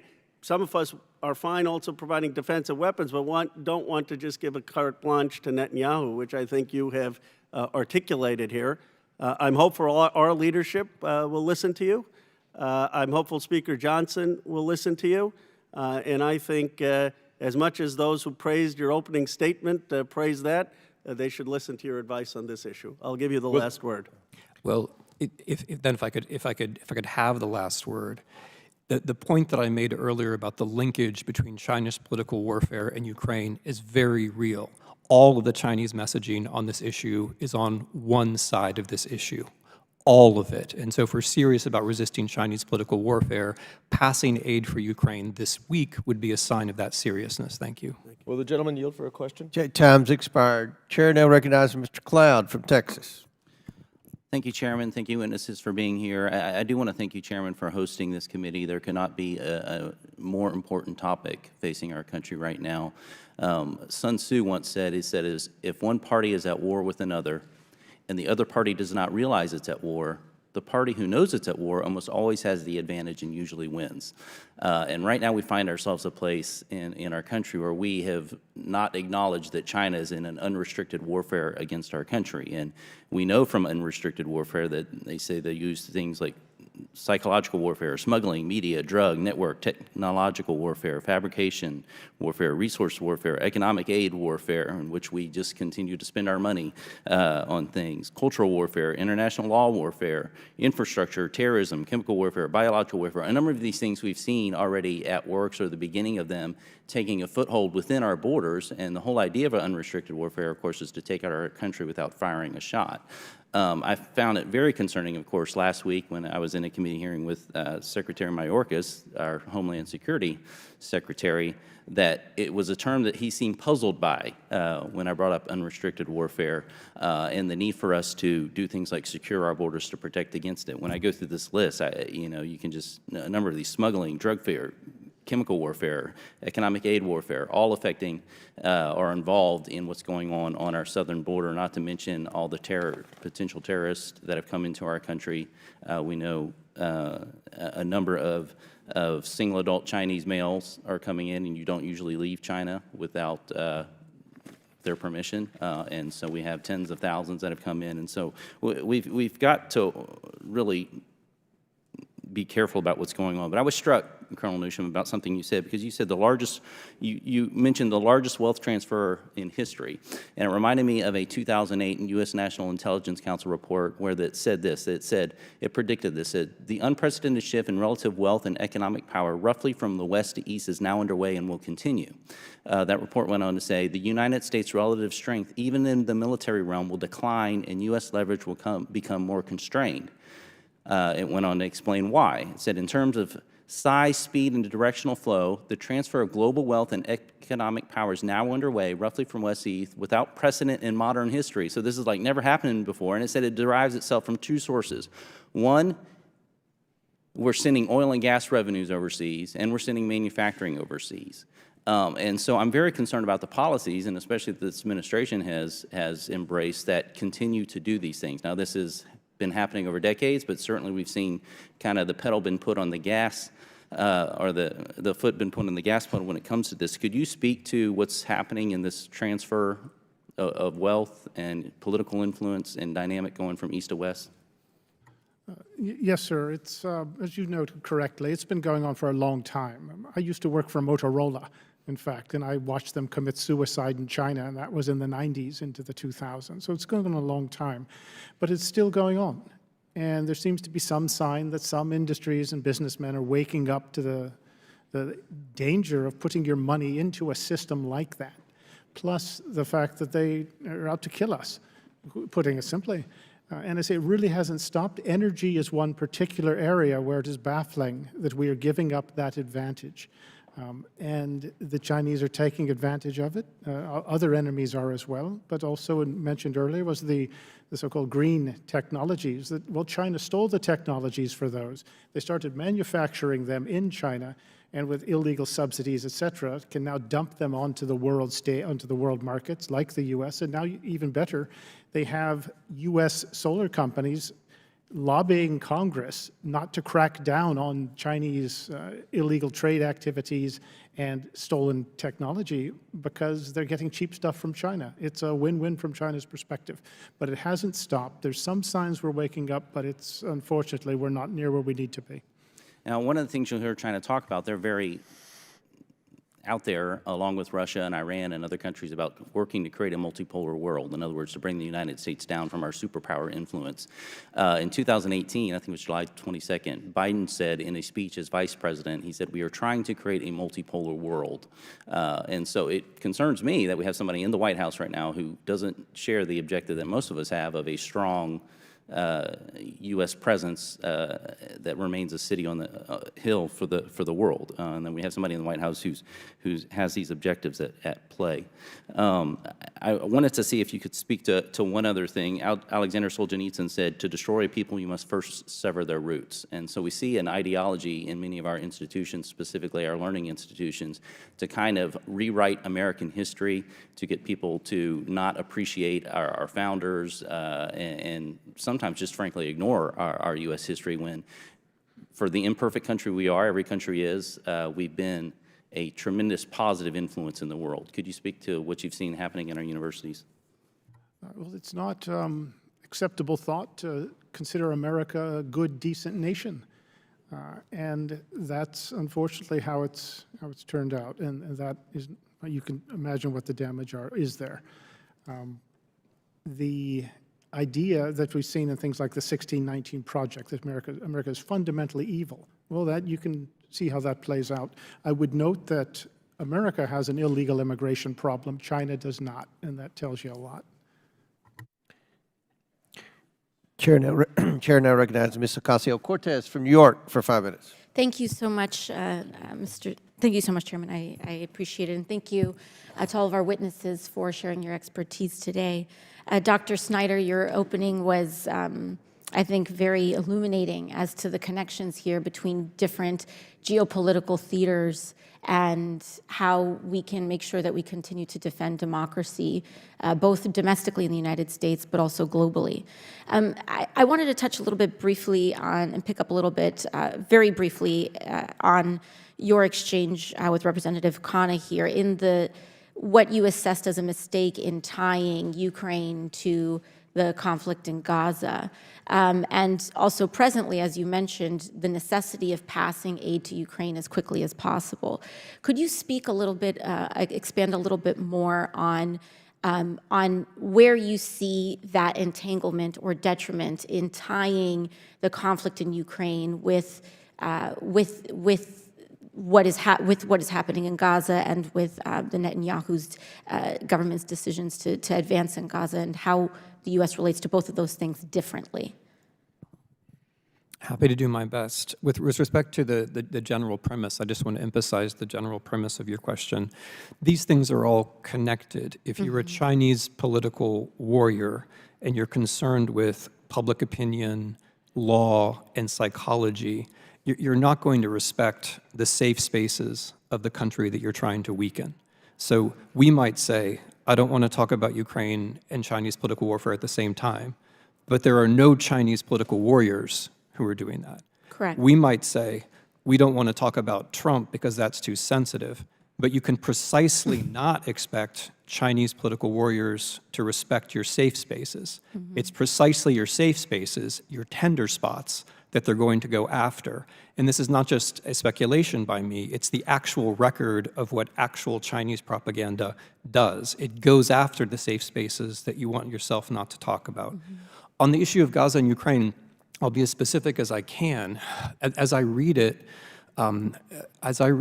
in late 2023, in a different political context than the one we're in now, and in a different stage of the war in Gaza than the one we're in now, the Biden administration made a political calculation that bringing Israel and Ukraine together would be the most likely way to get people from both sides of the aisle to vote for a substantial bill. I believe that was the reason at the time. I was not party to those considerations. However, months later, with two other things having happened, the first being that the war in Israel has gone through several stages in the meantime, and our having gotten past any place where the Israeli military response is going to lead to a political solution.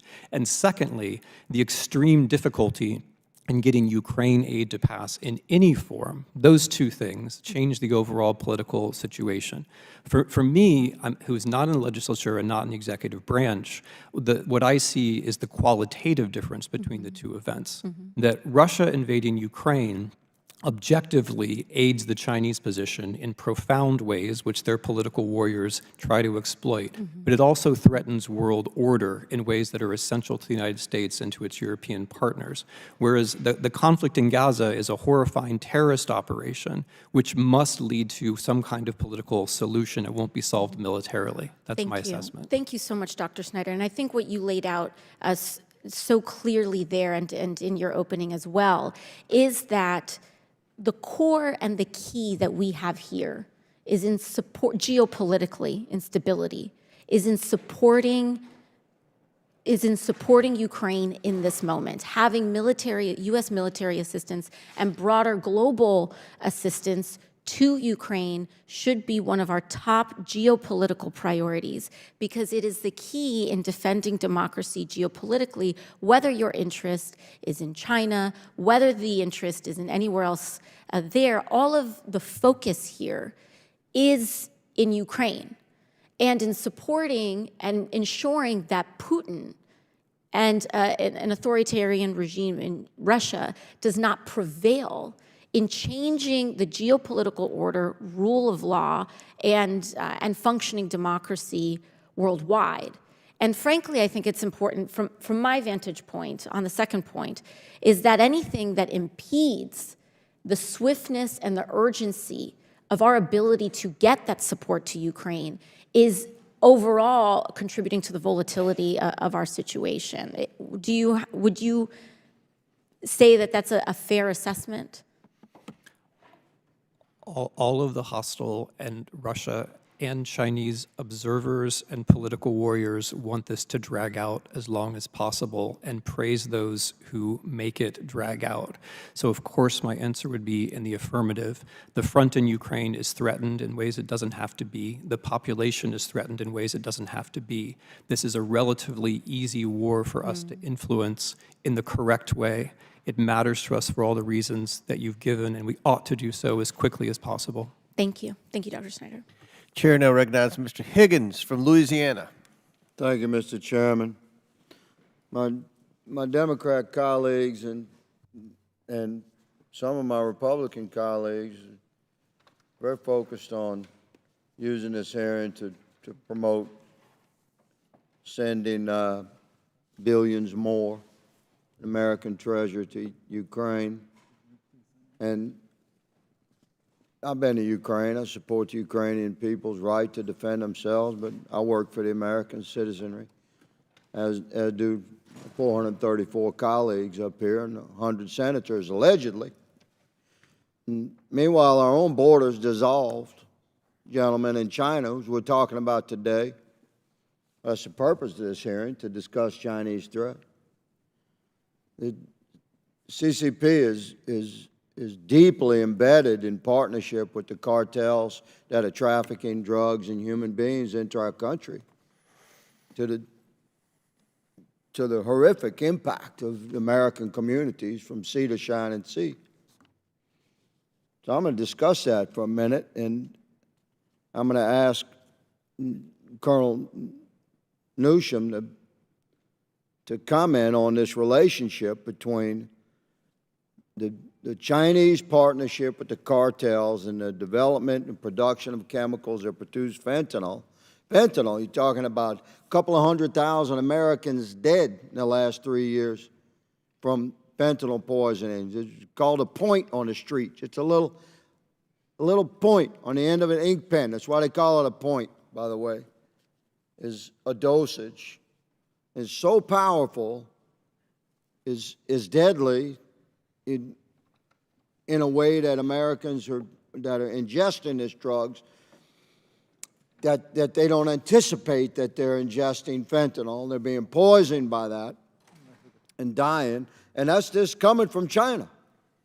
Through our southern border, partnered with the cartels, under this administration, a wide open border. And today, right now, across the campus in the Senate, they're in the process of rejecting legitimate accountability in the impeachment of Secretary Mayorkas.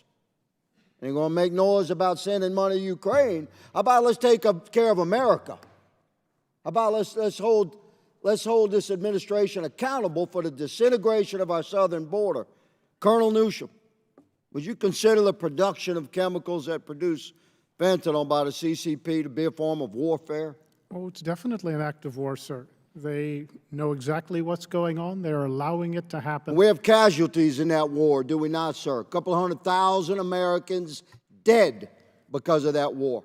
It's actually a lot more than that if you account of... Well, I'm a Republican, sir. I'm being conservative. You're about 3 times conservative. Roger that.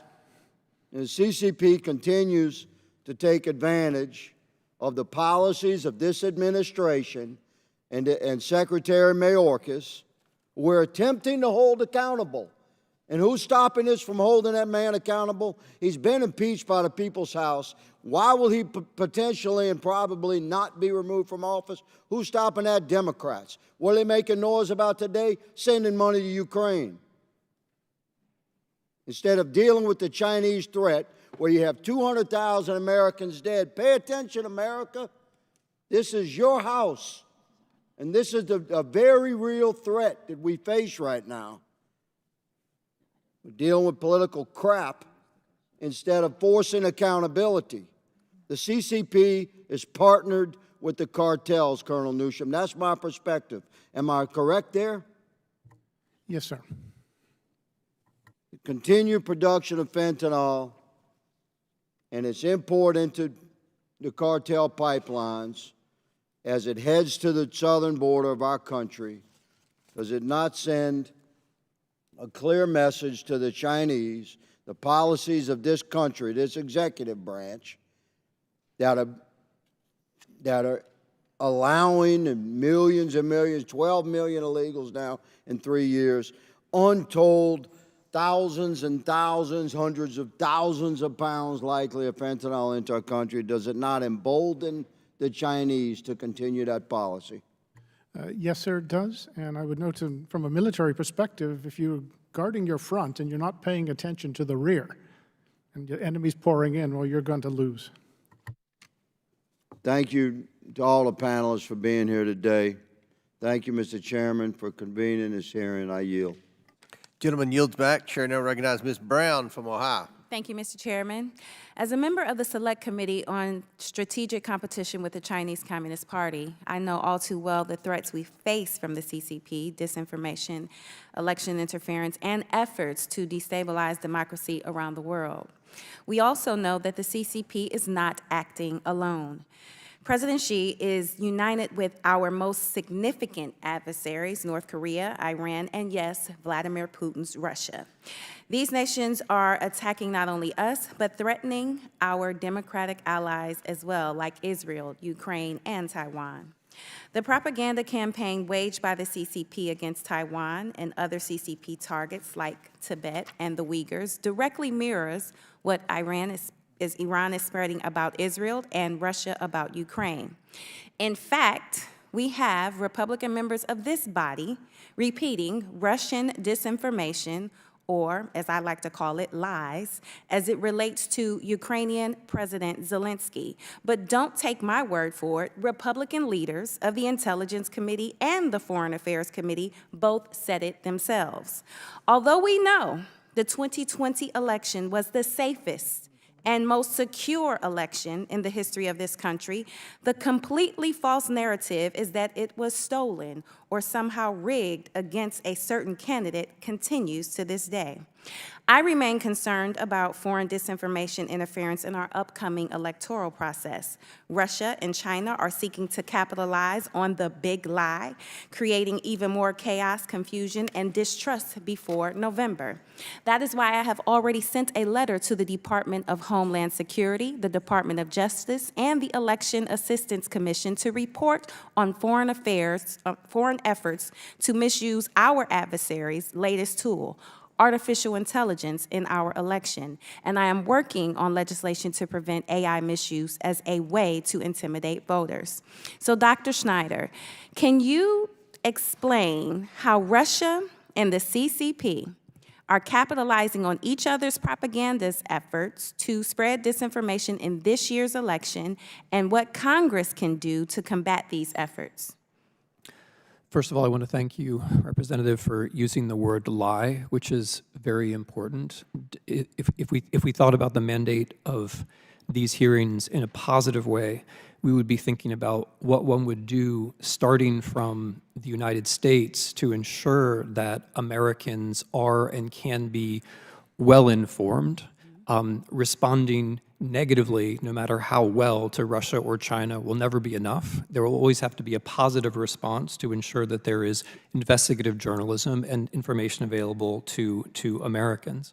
As far as Russia and China and these coming elections, in a general way, one can say that there are Chinese institutions that are modeled on Russian institutions. If you follow what Group 912 of the Chinese Ministry of Public Security is doing, it looks like a kind of bad copy of what the Internet Research Agency in Russia was doing. It's all state rather than being quasi-private. Its themes and its tropes are much less skillful, but the basic idea is the same. To convince Americans that elections are basically pointless, and then also, in this case, to undermine the Biden administration and to promote the Trump candidacy.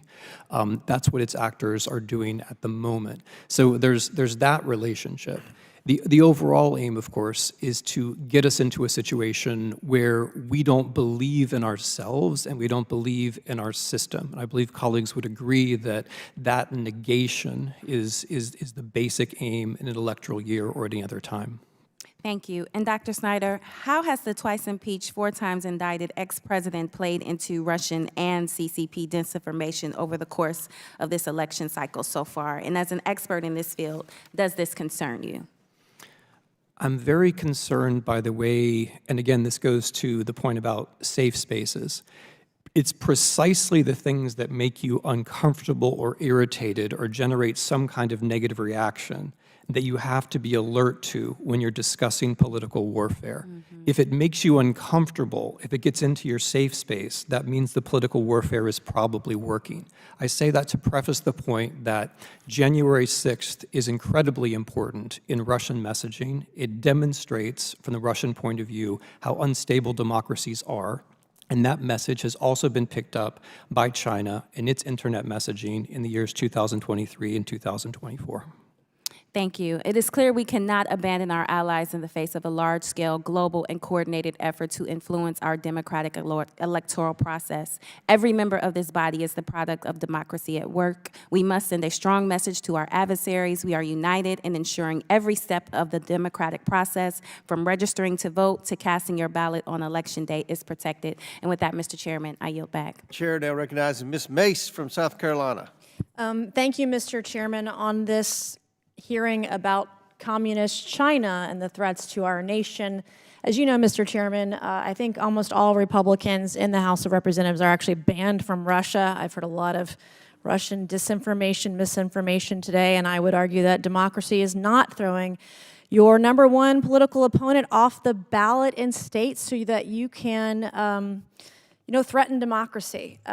So the Chinese Communist Party is the greatest threat to the free world known to man. They are methodical, they are intentional, and they are dangerous. Unlike our country's more brazen enemies, the CCP plays the long game and acts covertly in an attempt to seemingly keep their hands clean. America sees right through it, and most of us, keyword most of us, know better. Whether it be through deadly Chinese fentanyl smuggled across our southern border, cyber warfare, or stealing of American data, intellectual property, trade secrets, etc., the Biden administration has failed to protect Americans, not only at our wide-open southern border, but also our interests from the communist threat, all while funding jihad terrorism around the world. That's what this administration does. So last month, a former employee at one of the largest American technology companies who was a Chinese spy was indicted and charged with 4 counts of theft of trade secrets in connection with a plan to steal proprietary information related to artificial intelligence from the company. The theft of advanced technologies plays into CCP's cyber warfare and threatens America's national security. My first question today goes to General Spalding. To advance its destructive ambitions, the CCP wants to become a cyber superpower. Do they aim to do this by having CC-backed operatives in America stealing emerging technologies from American companies? They do, and they also seek to gather as much data as they can about the United States in order to become, in their term, an AI superpower. Volt Typhoon has been recognized by the Cybersecurity and Infrastructure Security Agency, CISA, as a CCP hacker group that could disrupt critical communications and infrastructure, especially during times and in future crises. The Volt Typhoon CCP hackers were able to plant themselves inside U.S. government systems, granting the CP the ability to disrupt and destruct cyber activity, including in critical infrastructure at any given point in time. Does the CCP have the ability to hack into our government systems using its hacking operations like Volt Typhoon and others? Absolutely, and there's even more. Even more. How does the CCP manage to hack into these systems? How do they do it? Well, we spend a lot of money on kind of the hard iron of national security.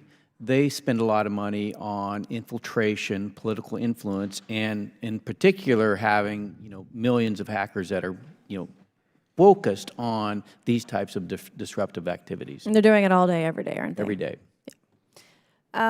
If the U.S. government buys and uses equipment manufactured in China, could the CCP potentially access information on that equipment?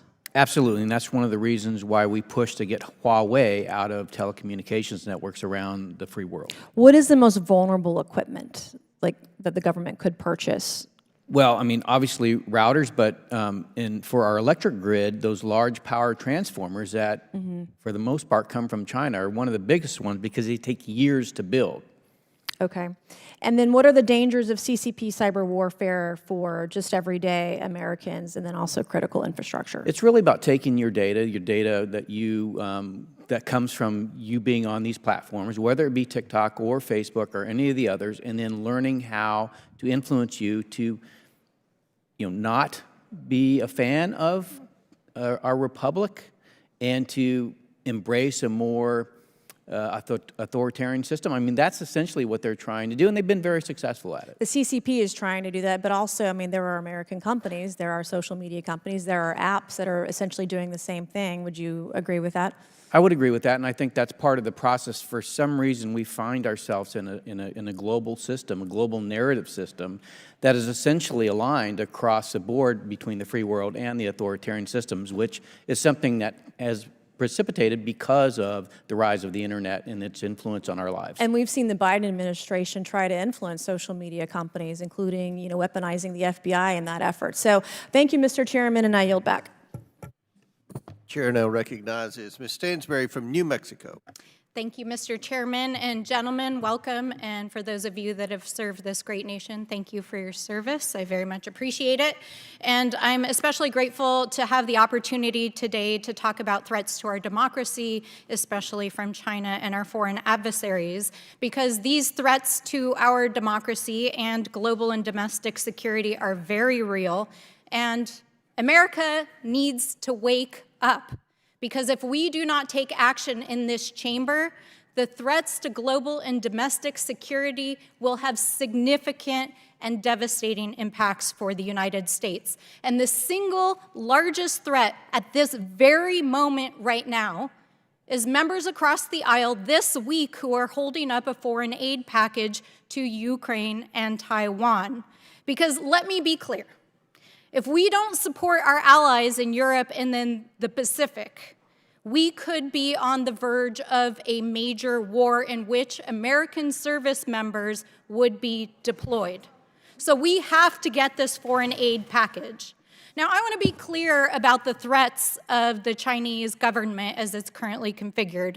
As a member of the Indo-Pacific Task Force, which is a bipartisan task force, I personally traveled to meet with our allies in the Pacific this summer, and I want to tell all of you that the threat is real. Our allies, who thousands of Americans fought for and died for in World War II, are afraid of the Chinese government and the economic and military threat that they pose to their democracies. They are our allies. They are who is helping to uphold democracy in the Pacific. And if we do not take the moment and seize the moment right now to ensure that we are supporting our allies like Taiwan, it could be devastating for peace in the Pacific. In fact, one of my staff who traveled to Taiwan, similar to Representative Krishnamurti, just a few months ago, heard directly from civil society organizations in Taiwan who said in the wake of the invasion by Putin in Ukraine, they had begun doing drills in case of a Chinese invasion in Taiwan. The Chinese are watching what we do right now. And our first and best defense is to support our allies and to root out any activity here in the United States that is undermining our ability to respond to this threat. So while I appreciate that my friends across the aisle are trying to divert from a very real threat, the reality is that we have members, including members who are sitting here in this room today, that are repeating Russian and Chinese disinformation that has been planted in the US media and milieu to undermine our action against our adversaries. In fact, the chairman, the Republican chairman of the Foreign Affairs Committee, called it out just the last few weeks. He said that members of his own party are repeating disinformation that is undermining action on Ukraine and on US military support to our allies. He said it had infected his party. It was being repeated on the floor of the House. We've seen examples of this, in fact, in both chambers. We have members of both chambers who have been repeating Russian disinformation, as you can see here. And in this very committee, we spent months holding a fake impeachment proceeding based on Russian disinformation that had been planted in the media by a Russian agent. Members in this committee were repeating that information. So if we want to root out threats to American democracy, to global security, we have to wake up. Now, Dr. Snyder, you're a historian. I'm grateful that you're here. Please help us understand the significance of this moment. I'm struck as we are facing, as the leader of the Democratic Party has said, a Churchill versus Chamberlain-like moment. If we do not act on Ukraine, we could see global threats to our peace and democracy. Burleson, I already told him. Number one, and most narrowly, it's impossible to disentangle Chinese and Russian propaganda when Chinese channels transmit Russian memes. Number two, slightly more broadly, the way political warfare works is that things that start in China or Russia end up in our minds and then coming out of our mouths. That's what political warfare is precisely. And then number three, the direct connection between Ukraine and China, which everyone in Taiwan understands and repeats, is that insofar as they resist successfully, the Ukrainians are deterring Chinese offensive operations in the Pacific. And they're deterring them in a way that we cannot deter, because nothing Ukraine does can possibly be understood as provocative by Beijing. They have a power which we don't have, which is to make a war in the Pacific much less likely. If you let the Ukrainians go, we lose many, many things, but also we lose that. Thank you. And Mr. Chairman, I just want to say history is watching. Yes, I agree. Chair now recognizes Mr. Burleson from Missouri. Mr. Chairman, Admiral Haynes, the Director of National Intelligence, had a statement recently. It said the CCP presents both the leading and most consequential threat to U.S. national security and leadership globally. And its intelligence-specific ambitions and capabilities make it, for us, our most serious and consequential intelligence rival. That being said, I was shocked this question for you, Mr. Mattis. I was shocked to hear about a program that the CCP uses with the United Front to target and control Chinese Americans and the Chinese diaspora in the United States. What is their goal?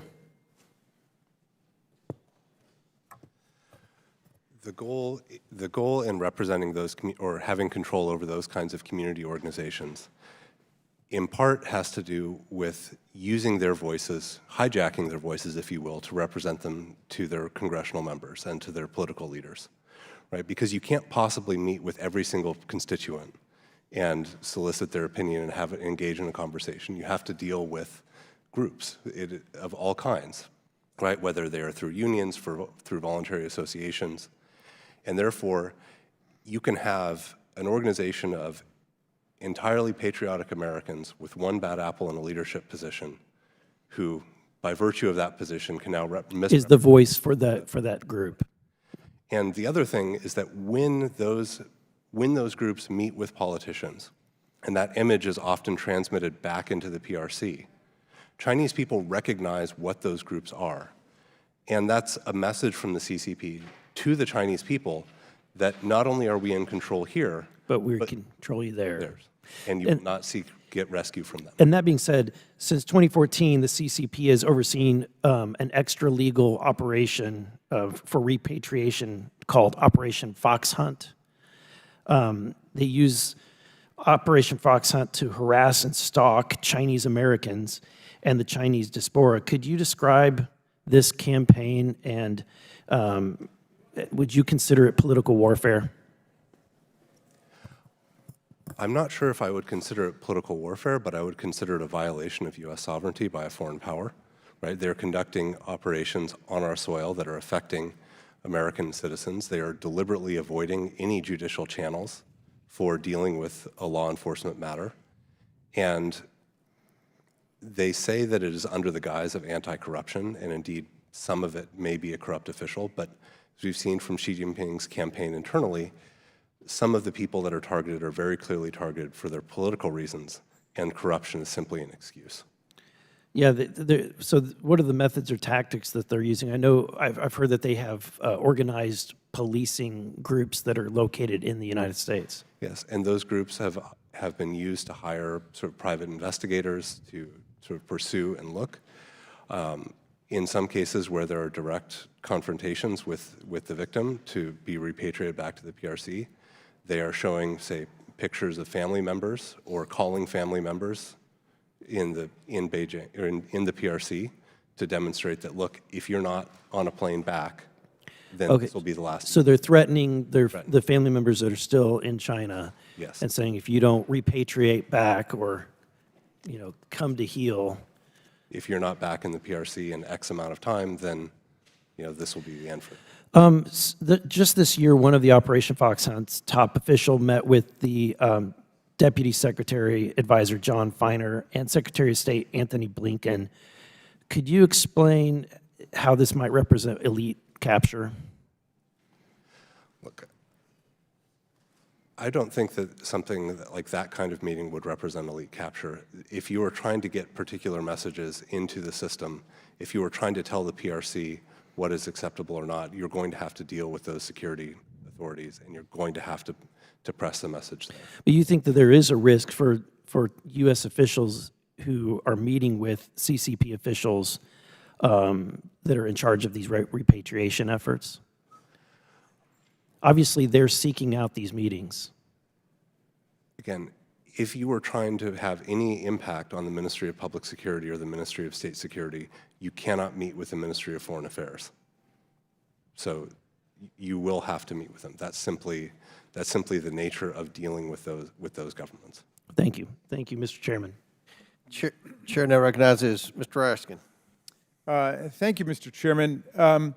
Professor Snyder, what role does political and financial corruption play in the authoritarian regimes like China and Russia?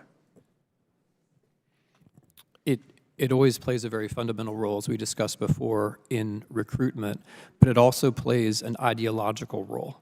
Since the basic argument is that democracies are just hypocrisy, everyone is basically corrupt, only money matters. Corruption is used not just as a way to bring in individuals, but it's also used as a way to discredit the entire system. And internally, those regimes are based on corruption. And so the point externally is to normalize that. Back in the 20th century, we had rivals that had other visions of the future. Now we don't. Now we have rivals, and this pertains both to China and Russia, whose main message is that our system isn't what it seems to be. There are really no alternatives to just autocratic regimes where only money and power count. One of our colleagues chided our side of the aisle for raising Donald Trump's name. I think that was presumably directed at Representative Norton, who discussed the millions of dollars that Donald Trump pocketed in unlawful foreign government emoluments from the Chinese government and from the state-owned ICBC Bank while he was president. Is corruption in America irrelevant to our ability to withstand foreign propaganda by authoritarian regimes like China and Russia?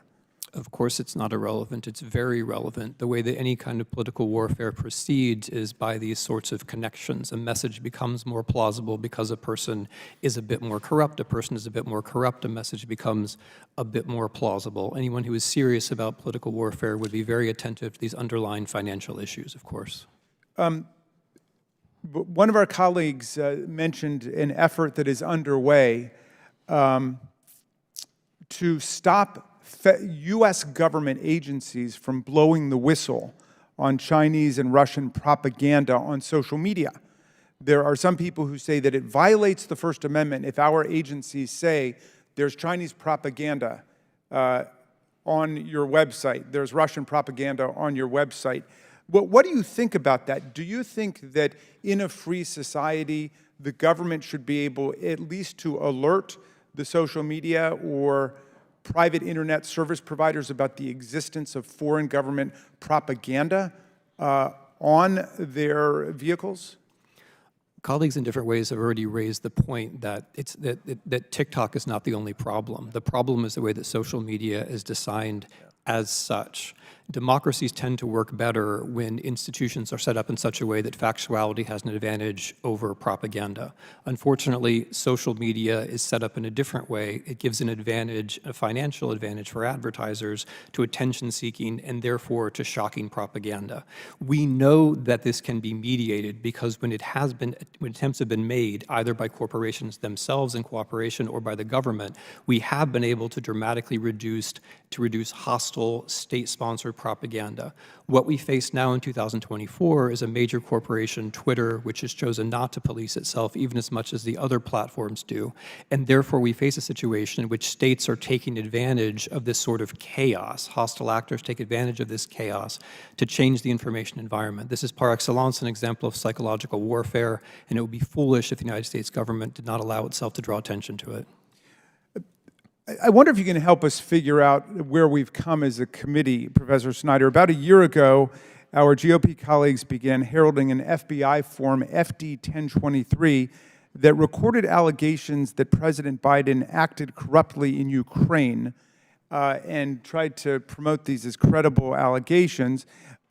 It turned out that these were lies, and the person who was promoting them has been indicted for lying to the FBI and constructing a false record. It turns out that he was up to his neck in connections to Russian foreign agents, and yet our colleagues at various points called this a smoking gun, said it showed proof that the Bidens took bribes, and so on.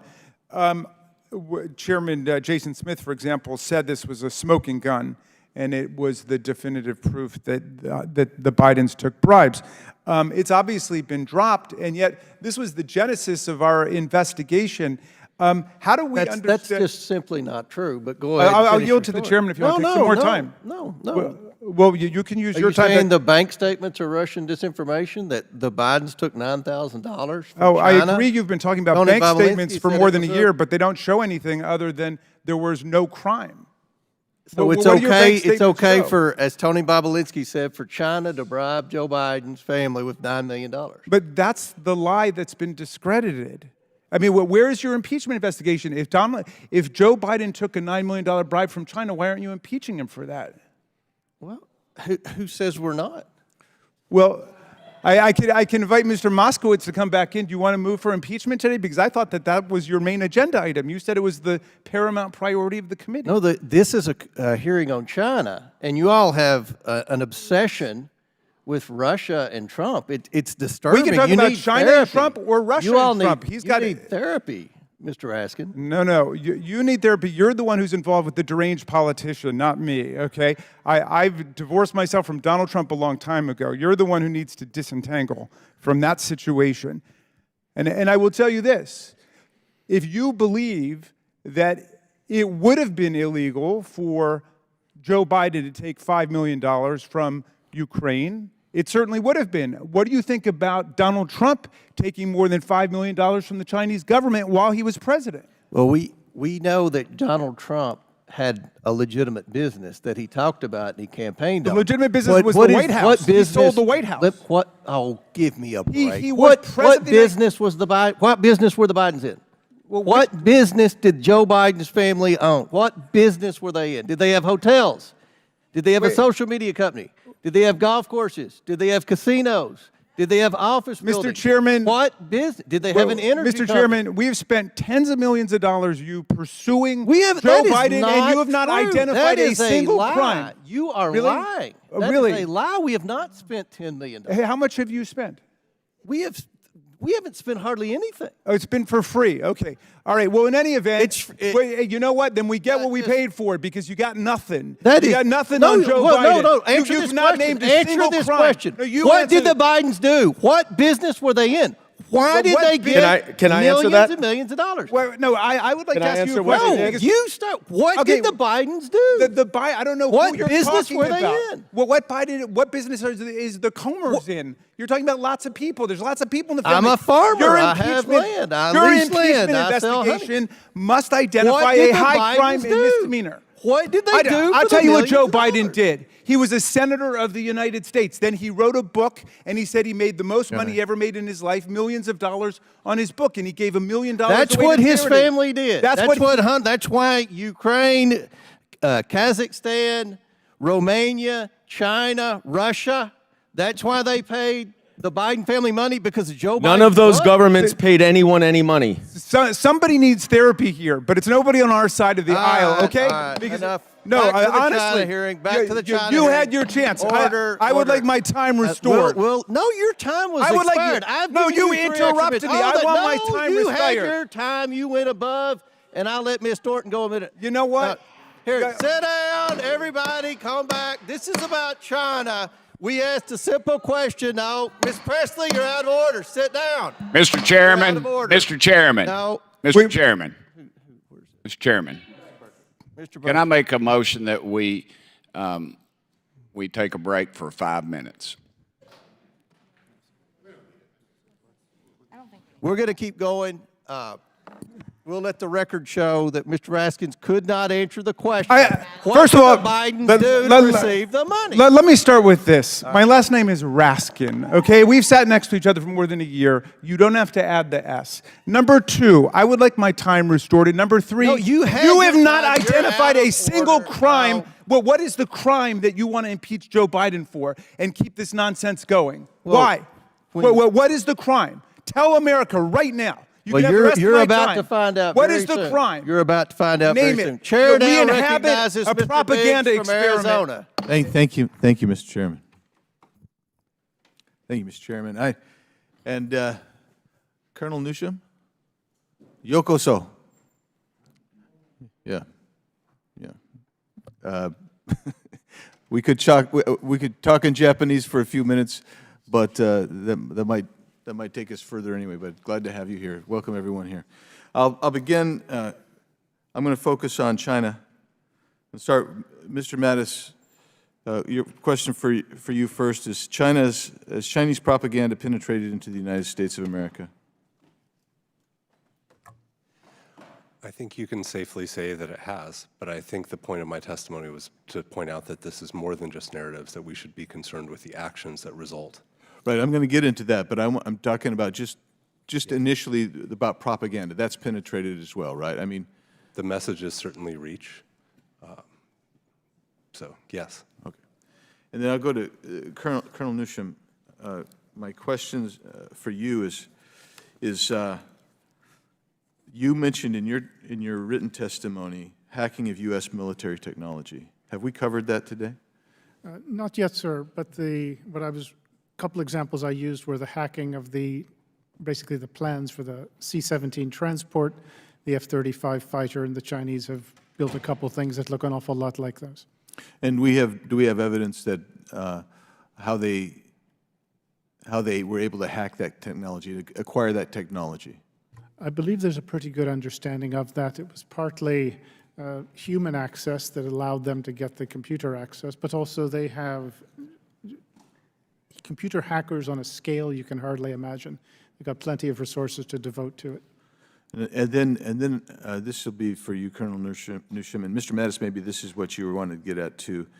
In your written testimony, Colonel Newsham, you mentioned physical penetration or infiltration, and in particular, you point to what I would call South China Sea assets that China is trying to acquire in relationship to actually U.S. assets there, like the Northern Mariana Islands, et cetera. Can you want to take just a few seconds and expand on that, please? Sure. Just regards to South China Sea, the Chinese had de facto control of that at least 7 or 8 years ago, long before Ukraine ever came along. They are now going after American territories and parts of America in Commonwealth of Northern Marianas and in Guam, coming through the borders. In CNMI's case, it's with the approval of our own Department of Homeland Security, which gives visa-free access. Once they're in, they're causing all sorts of trouble. They've picked up Chinese around, wandering through the jungles around U.S. bases in Guam as well. And that gets me to something that General Spalding wrote in his written testimony, where you said, and I'm going to quote it, "The relaxation of our security posture concerning active measures conducted by adversaries like China, Russia, North Korea, and Iran has left American institutions like those of its allies and entire international order vulnerable to relentless and ongoing political influence campaigns." Do you want to elaborate on that in connection with what we've been talking about with the physical infiltration, or the propaganda infiltration as well? Well, one of the ways that that happens is because we relaxed COCOM. So COCOM prevented both us and our allies from trading with the Soviet Union, and through that trade, through that financial and economic relationship, is their biggest lever for political influence within the United States and its allies and the international system. Thank you, General. And I would just say, before we go further, I did read one of your books, General Spalding, and actually one of Dr. Snyder's books on tyranny. So I have some familiarity. If you other two have written books, I haven't read those books yet. I'll try to track those down as well. And then I want to get back to you, Mr. Mattis. One of the things you were talking about, you wanted to talk more than the psychological or the infiltration or penetrations of psychology by China. So for example, in technology transfer, it's not simply computer network exploitation of companies or labs, but you see United Front organizations sort of building a sort of, I guess you could call it a fake community organization in the United States for Chinese science and technology. And those organizations, or in some cases the organizations back in the PRC, have memorandums of understanding with U.S. professional organizations. And those associations basically work with the talent program to identify potential Americans that should be brought over to the PRC to contribute their knowledge and expertise. And I think we sometimes think of this too narrowly as a classified issue, or that we say that all science is published, when those soft skills of managing a lab, the experience of failed experiments, are all valuable pieces of knowledge and wisdom that are beneficial to running large labs. Thank you, Mr. Chairman. My time has expired, but I do have a couple of items I would like to submit for the record, and just say that 25 years ago, when I was working on graduate work in Northeast Asian security, China was a huge issue even then, for very different reasons, but they were emerging they had hegemonic ambitions at that time. And if you go back, you'll see that they had hegemonic ambitions literally forever in China. So I would submit a couple things for the record, Mr. Chairman. One of them is the testimony that was submitted to the United States Senate before the Emerging Threats and Spending Oversight Subcommittee on the Committee on Homeland Security and Governmental Affairs, entitled Strengthening International Cooperation to Stop the Flow of Fentanyl into the United States, of March 20th, 2024. Without objection, so ordered. And another piece, rather old, with a, I don't mean to, the title's offensive, but it was a book review of one of Mr. Snyder's books from September 9th, 2014, called Timothy Snyder's Lies by Daniel Lazar. Without objection, so ordered. Yield. Thank you. Gentleman's time's expired. Chair now recognizes Mr. Garcia from California. Thank you. Been a wild hearing so far. I know that the majority is very interested in looking into China. I think we should definitely look into the influence China plays in our politics. And I just want to start by reminding us of this man. And I'm sure that our chairman and my Republican colleagues will recognize this gentleman over here. This, of course, is Gao Luft. We know that a Chinese spy, Gao Luft, infiltrated this committee's sham impeachment inquiry against President Biden with false allegations. Now, according to his federal indictment, Gao paid a former U.S. government official who was a Donald Trump advisor to, quote, publicly support certain policies favorable to China. He also sold Chinese arms around the world. Now, our chairman, who wanted this gentleman to be a witness, called him, quote, a very credible witness. This is a Chinese spy we're talking about, just because Gao Luft was willing to help Republicans smear the president. So when we're talking about China's influence, it starts with the House majority, our chairman, wanting to have a witness, this man, who actually was a Chinese spy. So it's completely ridiculous for Republicans to claim to get tough on China while they're working with literal Chinese agents to spread misinformation. Goes to show you what a joke this is. Now, this isn't, of course, the only example of the majority's hypocrisy. Will the gentleman yield to a question? I'm going to keep going, sir, because we know that one of the most important tools to stop hostile foreign influence in our government is the Constitution. Now, Professor Snyder, what role does the Emoluments Clause of the Constitution play in protecting against foreign influence? Since it seems to be the rule here that people jump around a bit, I'm just going to respond to the absent questioner. Actually, sir, I need you to respond to just to... I will, trust me. But the item that was entered into the record regarding me, when members read it, they will find that it is the Stalinist objection to Timothy Snyder that they have entered into the record. That book review is from the point of view of someone defending the one-party Leninist state, which colleagues and I believe Thank you, sir. I need is the problem. Thank you, sir. Yes, the Emoluments Clause is a fundamental example of the wisdom of the founders in recognizing the possibility of financial corruption in the head of state. Thank you. And the Emoluments Clause is very important. We know that foreign influence on a president is clearly a serious threat. And the evidence is clear, as our ranking member mentioned. We have actually evidence that China funneled cash to Donald Trump through his businesses while he was president.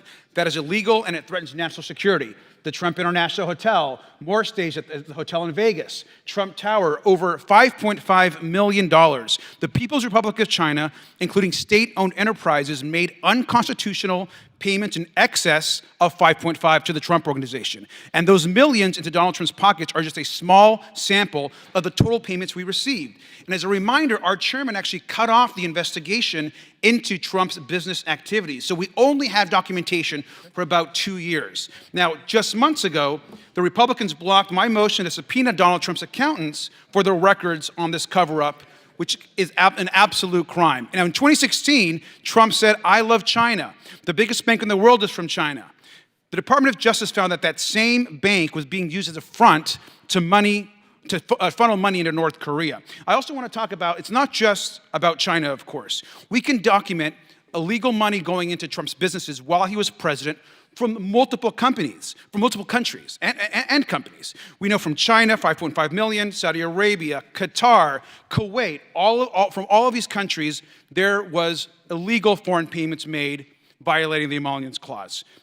And this is only a small sample. We also know that this is a broader part of the grift that the Trump family is doing on the American people.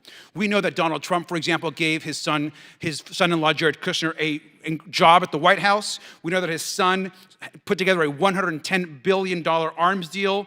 with the Saudi government. We know that Jared Kushner received a $2 billion investment fund from the Saudi government after just leaving the White House, just a month after leaving the White House. And so there's a lot of corruption that we can talk about.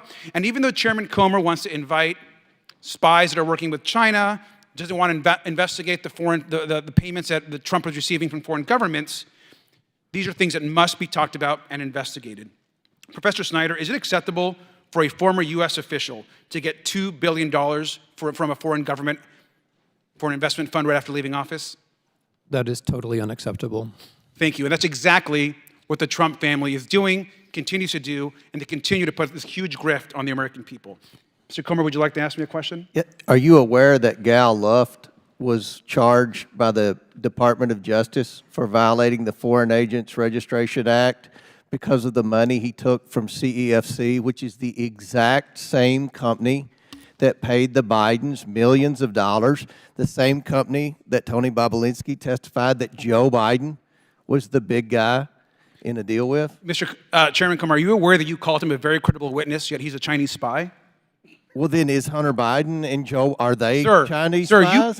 you called Gal Luft a very credible witness who happens to be He's a Chinese credible spy. witness because he worked for the same company that Hunter and Biden and Joe For Biden the got record, paid for, for and the Jill record, Biden. for the record, Three our Biden. chairman, for the record, our It's chairman the is saying same deal. that a Chinese spy working for the Chinese government against the United States of America is a very credible witness. I yield back. Credible because he got paid by the same company the Bidens got paid for. The same thing. The same company that gave millions of dollars to Donald Trump when he was president? No, it's the same company that paid the Bidens millions of dollars. For what business was it? Again, Mr. Raskin, what business were the Bidens in? I forgot what you said. Can you stop saying the Bidens? Jim Biden. Hunter Jim Biden Biden was a businessman. No. Mr. Comer, can we have some Biden is a decorum? public servant. Chair now recognizes Mr. Fallon from Texas. Mr. Chairman, thank you. You know, I woke up this morning and I was reviewing my notes, and how naive am I that I thought that this hearing could actually be bipartisan when we're talking about threats that the Chinese Communist Party presents to the United States of America. Wow. Well, I don't care if you're a Democrat or a Republican. We live in this country, and this country is threatened by the Chinese Communist Party. So no doubt there are a great many threats. There's a multitude facing our country. It's our job in Congress to determine the greatest threats to our United States national security and our future prosperity, and then to address them. We have to prioritize them. What are the most dire threats? And then let's work to either eliminate them or mitigate them to a significant degree. In my humble opinion, it's rather obvious what the greatest threats are. One, it's our deficit spending and our accumulated debt, and two, it's the Chinese Communist Party. But this is not a hearing, Mr. Chairman, on the deficit or the debt. It is not a hearing on Russia. It's a hearing on the Chinese Communist Party. I'm not here to talk about Joe Biden today. I'm here to talk about the Chinese Communist Party. And it's sad when you hear these buzzwords from the ranking member and other Democrats. They say Russia, Ukraine, Nazis, MAGA, collusion, Russian hoax. When the Mueller investigation found that there was no collusion, it truly was a Russian hoax. Reality proves quite the opposite. Professor Snyder, what new territory of another nation state did Vladimir Putin violate in 2008? Georgia. And who was president in 2008? President of the Russian Federation Of the United States of America. was Vladimir Putin. Of the United States of America. Obama.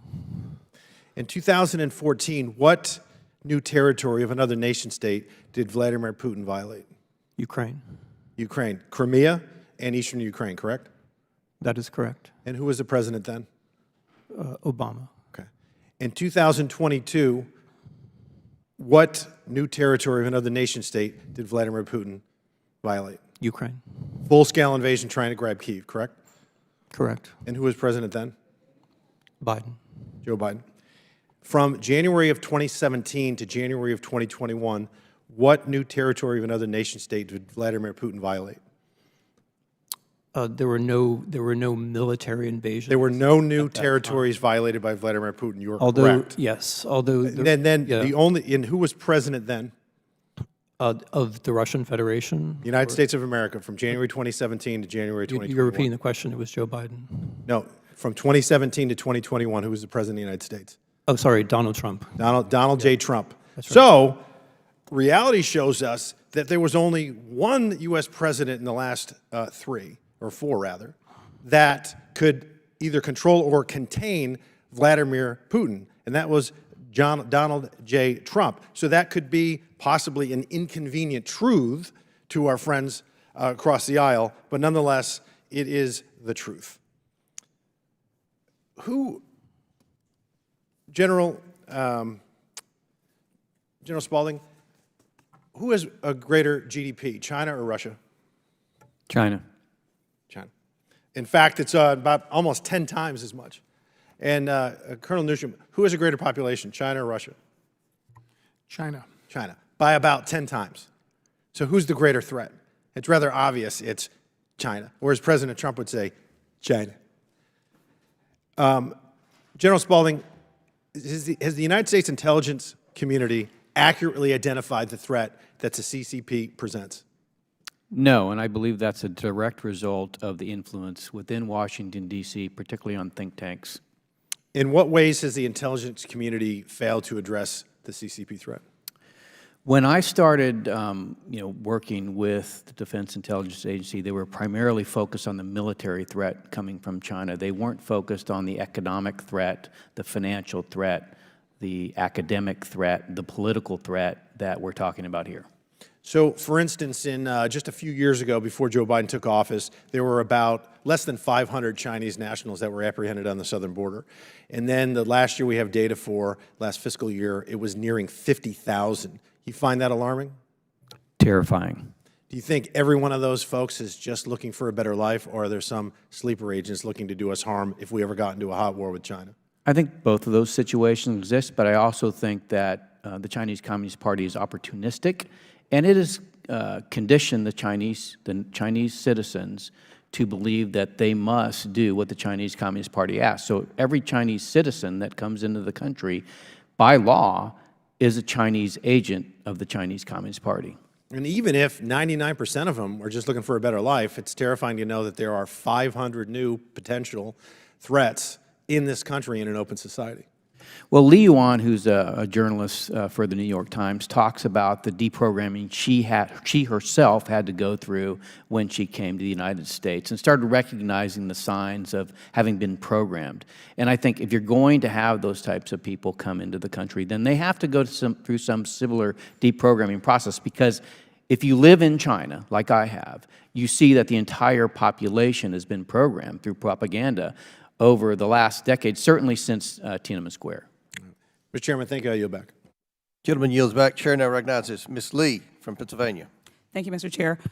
Earlier this month, the Institute for Strategic Dialogue, an independent nonprofit team of disinformation researchers, reported its evidence of the Chinese Communist Party's evolution and influence operations.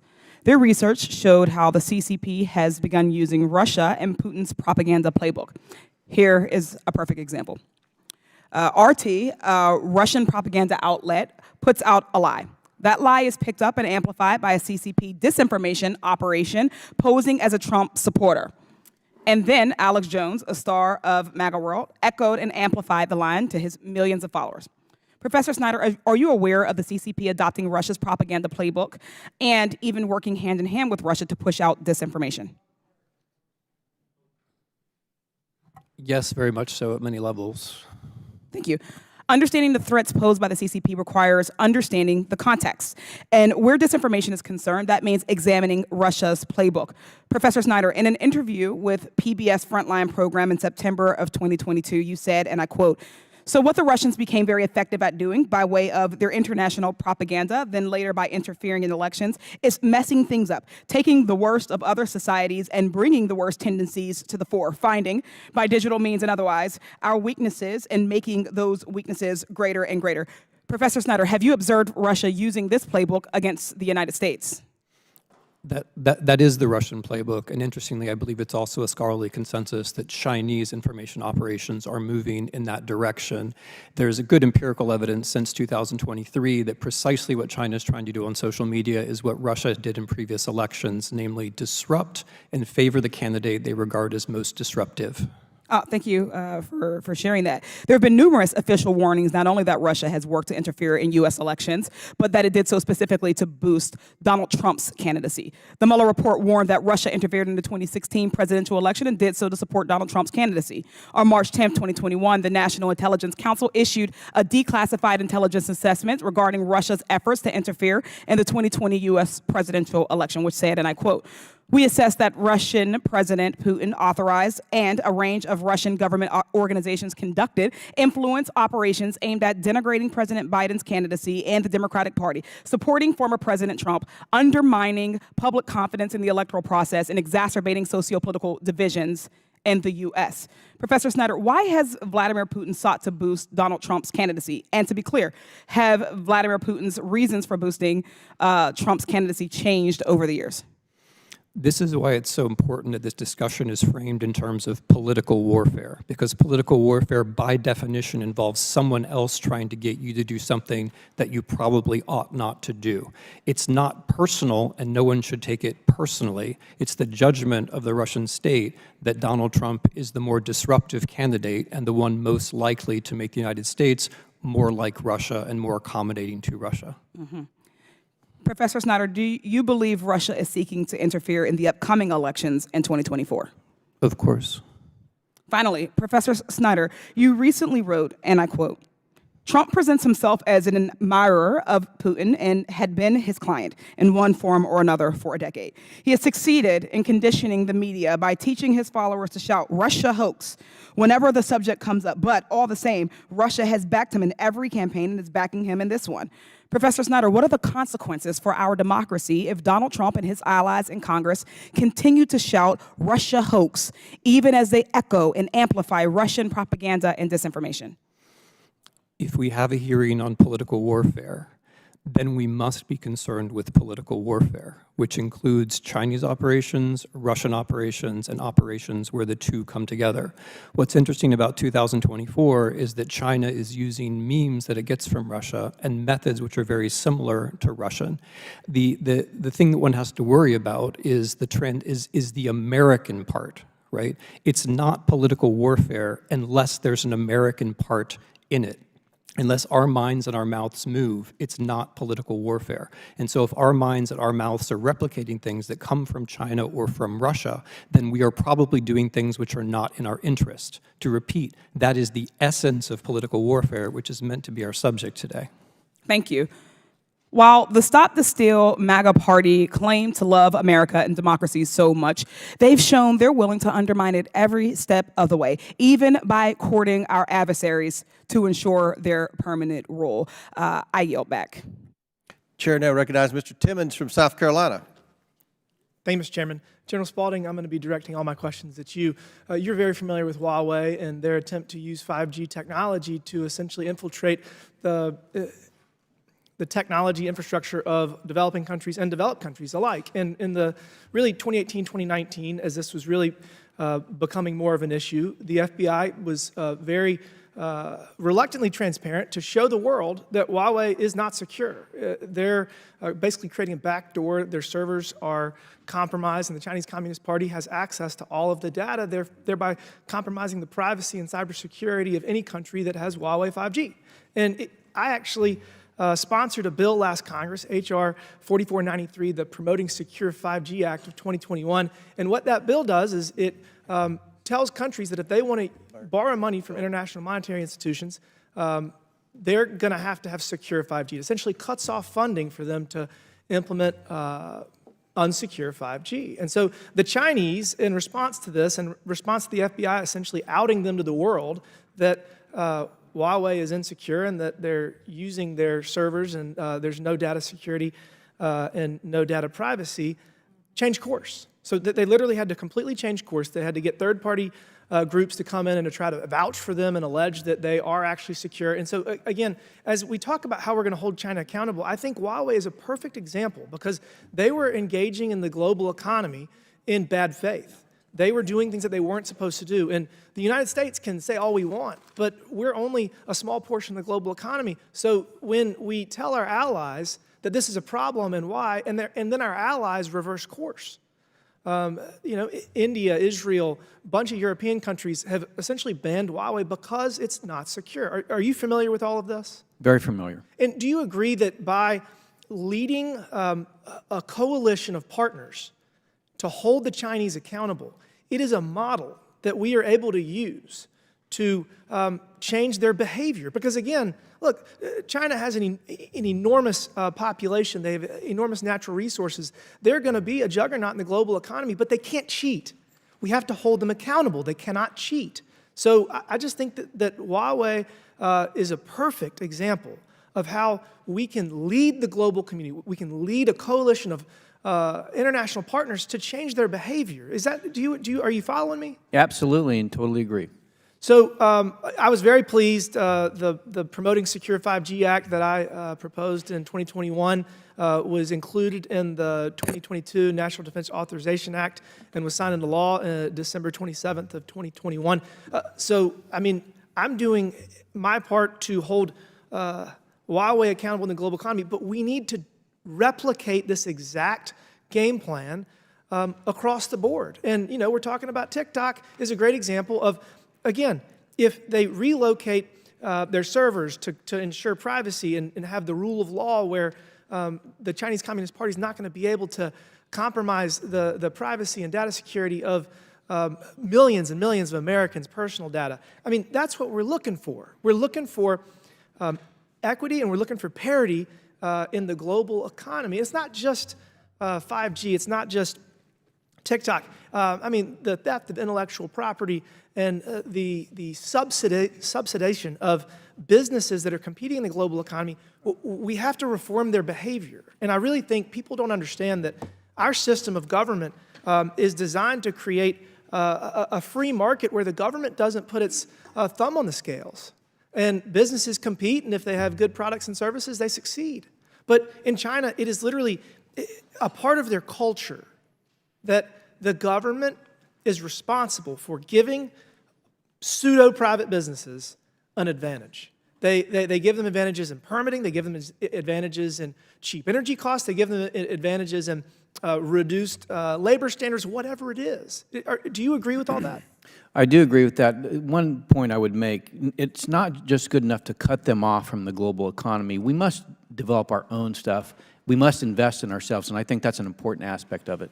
Absolutely. We saw during COVID that our lack of supply chain diversification was a huge problem. And, I mean, we need to realize that they are not our friends, and we need to get the rest of the world to appreciate that we cannot be overly reliant on an economy and on a country that is acting in bad faith for the purpose of becoming the global hegemon that will then reduce the rest of the world to subservience. That is their objective.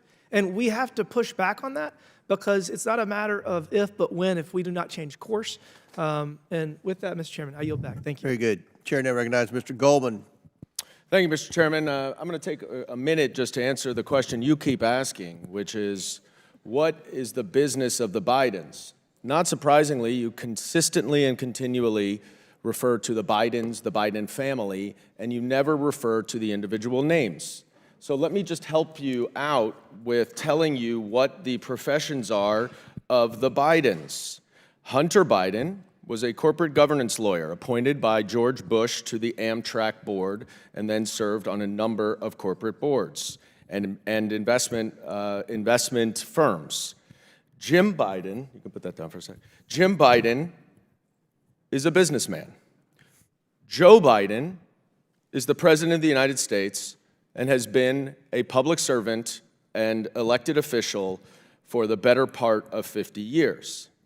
Now, Hunter Biden, you may want to discuss what his business was and whether he was equipped to be part of an investment firm to provide services based on his experience. But that has nothing to do with your jurisdiction or the impeachment investigation, because you cannot link any of his business dealings, A, to any foreign government, which he was never paid by, unlike Donald Trump's and Donald Trump's family, or B, to the President of the United States. And that's why your impeachment investigation is a spectacular failure. Now let's turn to the issue of this hearing. In the opening statement, the chairman chided Democrats for adding Russia to a hearing on political warfare. It's truly remarkable, given the following facts. First, we know that Russia used political warfare to interfere in the 2016 election on behalf of Donald Trump. We know that from the Mueller report, which my colleague from Texas just referenced. The Mueller report never, of course, said there was no collusion. It just stated that there was insufficient evidence to prove a criminal conspiracy. But there was plenty of evidence of collusion, including just a few, Donald Trump Jr. eagerly meeting with Russians to get, quote, dirt, unquote, on Hillary Clinton, Donald Trump asking Russia to hack into Hillary Clinton's emails, which they did, and Paul Manafort, the campaign chairman, giving internal polling data to a Russian spy. And in fact, Special Counsel Mueller stated that the Trump campaign knew about the Russian interference, welcomed it, and used it for their benefit. But importantly, Special Counsel Mueller also charged 24 Russians with interfering in the 2016 election through a hacking scheme and social media. Let's also point out that Chairman Comer and Chairman Jordan have both stated that the best evidence of high crimes and misdemeanors by President Biden was a thoroughly and repeatedly debunked theory of bribery that was planted in this committee by the Russian government through an FBI source. Third, Republican chairmen of our national security committees in the House have stated that Russian disinformation has infiltrated the Republican Party and is parroted on the House floor, as more than half the Republican Party has taken the side of Vladimir Putin against our Democratic ally in Ukraine. Now, Professor Snyder has done a masterful job explaining how the CCP's efforts to engage in political warfare is based on Russia's previous efforts to do so. And in fact, China's primary means of doing so is to amplify Russian disinformation and political warfare.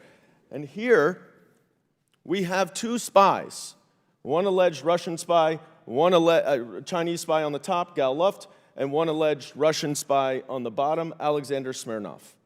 Alexander Smirnov is the one who planted the false information about the bribery that the chairman and both chairmen have said is the best evidence of wrongdoing by Joe Biden. Gal Luft is the Chinese spy who the chairman has said was a very credible witness. So you cannot discuss the CCP efforts to engage in political warfare without discussing Russia's. But not surprisingly, the party of Putin in the majority wants to do just that. Let's just make one reference to the Chinese spy. Mr. Chairman. We're supposed to talk about... Mr. Chairman. Please stop my time. Chair, stop the clock. Chair recognizes Mr. Sessions. Mr. Chairman, I think that that was a personal remark at me and my party. I think it's inappropriate, and I would ask that the gentleman's words be taken down. I don't think the gentleman mentioned your name, did he? He said the party of, he referred to my party as the party of Putin, and that is a personal slanderous statement. No, it's not. A statement about a party by definition I would ask that his not about words a be person. taken down. A statement about a party is by definition not a party about a statement about a person. The committee will suspend. I do get to defend myself, Mr. Chairman, and what I would say is that We've suspended. Do you wish to take down what you said? No, I do not. Okay, well, we suspend. And I don't, because it's not referenced any individual member of Congress, which is the only reason why words are taken down.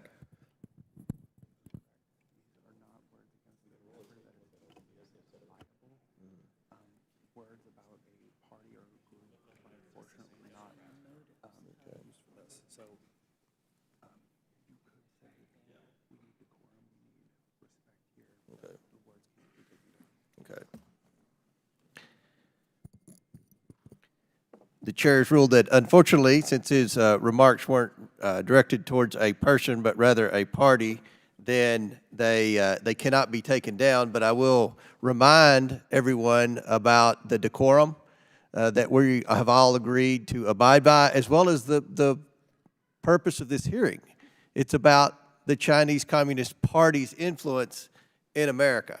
And I think, Mr. Chairman, if I could Goldman, have you have time 14 restored. seconds. No, I'd like my time restored to 20 No, you have- seconds you have because I would 20 like to seconds talk then. about All right. what you just said is this hearing, the point of this hearing, which is the CCP. So if I could get my time back to 20 seconds, I just have one more point to make on that. 20 seconds. Thank you. 19. So let's talk about the CCP's infiltration.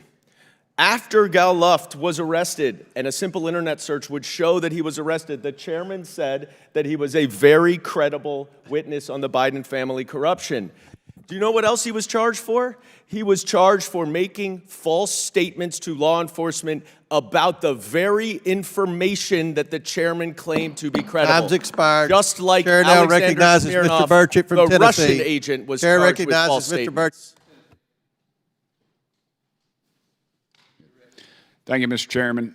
Mr. Mattis, how do the Chinese Ministry of State Security and the Chinese Ministry of Public Service advance Communist China's unrestricted warfare against the United States? The way the party defines United Front work is that it is the whole it is the work of the whole party, and therefore, as one of my friends and colleagues, Alex Josky, put in a report, "The Party Speaks for You," you can see a variety of party institutions, but then you can see United Front work being conducted in nearly every single ministry. And in the Ministry of Public Security, you can see this in their contracting and for computer network exploitation or hacking of dissidents, of people abroad, of their overseas police stations to track and to monitor Chinese who are living overseas, whether they are PRC citizens or not, and whether or not they are legally there or not. And the Ministry of State Security is an intelligence service with internal and external responsibilities, some of which are political influence, and they have often hidden inside the United Front organizations as a way to provide cover to conceal who they are as intelligence officers. Okay. What are the specific capabilities of the Chinese Ministry of Public Service and the Ministry of State Security, and how do these groups work with the People's Liberation Army to undermine the U.S.? If we could keep it kind of brief, I'm going to run out of time. Right. Well, one of the ways that they work together is in mature policy systems like the Taiwan affairs issue, or Hong Kong and Macau affairs, where all of these organizations are in fact sharing cover organizations and working together with their other colleagues around the party and the government to work on those issues. And in some cases, you can see them working together to support, say, the Ryukyu independence movement in Okinawa in the hopes that U.S. bases will not be there. Right. And which communities and institutions are vulnerable to Chinese intelligence operations? All of them. All of them? Okay. I have 8 former colleagues. That's pretty broad. All right. Dr. Spalding, I'd like you to talk a little bit more about the failures of the intelligence community that my colleague mentioned earlier, and which agencies could be doing more. I think they all could be doing more. Excuse me, General Spalding, I called you. I apologize. My daddy said a general when he was in the Marine Corps in the Second World War on Peleliu in Okinawa with Chesty Puller. He told me the only thing a general ever gave him was a hard time, so I can hear him whispering in my ear to show him some respect. So excuse me, General. Thank you, Congressman. It's really about the focus of the intelligence agencies, and I think it's really been evident here in this hearing. The Chinese Communist Party seeks to divert our focus from them, and they really are using both of the conflicts that are ongoing, both the Russia-Ukraine conflict and what I would call the Israel-Iranian conflict. And I think that's something that our intelligence agencies really want to be focused on. They want to be focused on the hard military aspect of national security. And what they're not focused on is the economic, the social, the political, the cultural part of their warfare. And that's really the main part. The People's Liberation Army is an armed component of the Chinese Communist Party. The Chinese Communist Party themselves practice political warfare as their main avenue of attack, period. And that's what the intelligence agencies don't focus on. How does the CCP shut down criticism of its human rights abuses or warfare against America? It uses our own media. One good example is its attack on the Falun Gong. It's basically convinced the entire academic university system in the United States that they are a brainwashed cult. They've done the same thing to our media institutions. And so, you know, that is the way they do it, is by controlling our own narratives within the United States. You're saying that they're not a brainwashed cult? I think they're just a group of people that are dissidents of the Chinese Communist regime. Yeah, I agree with you too. They put on a pretty cool dance routine. It's pretty cool. Colonel Grant Newsham, I'm going to switch gears pretty quick. Did dismissing the lab leak theory as a conspiracy or as a racist help China muddy the waters on COVID's origin? Oh, it was key to it, and it worked. Sir?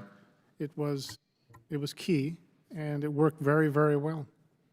Did the lab leak theory as a conspiracy or a racist help China further divide the American people, in your opinion? No, completely. It did more harm than they could have dreamed of doing. I think they're pinching themselves now. I think they are too. And I am out of time, but I do appreciate all y'all. Appreciate your service. Colonel, I'm sorry we didn't get to talk more. Chair now recognizes Ms. Presley from Massachusetts. Thank you, Mr. Chair, and thank you to our witnesses for being here. As policymakers, we have the responsibility to weigh our words carefully, especially during discussions like the one that we're having here today. The Chinese Communist Party has adopted Russian propaganda efforts to interfere in our elections and advance its own objectives.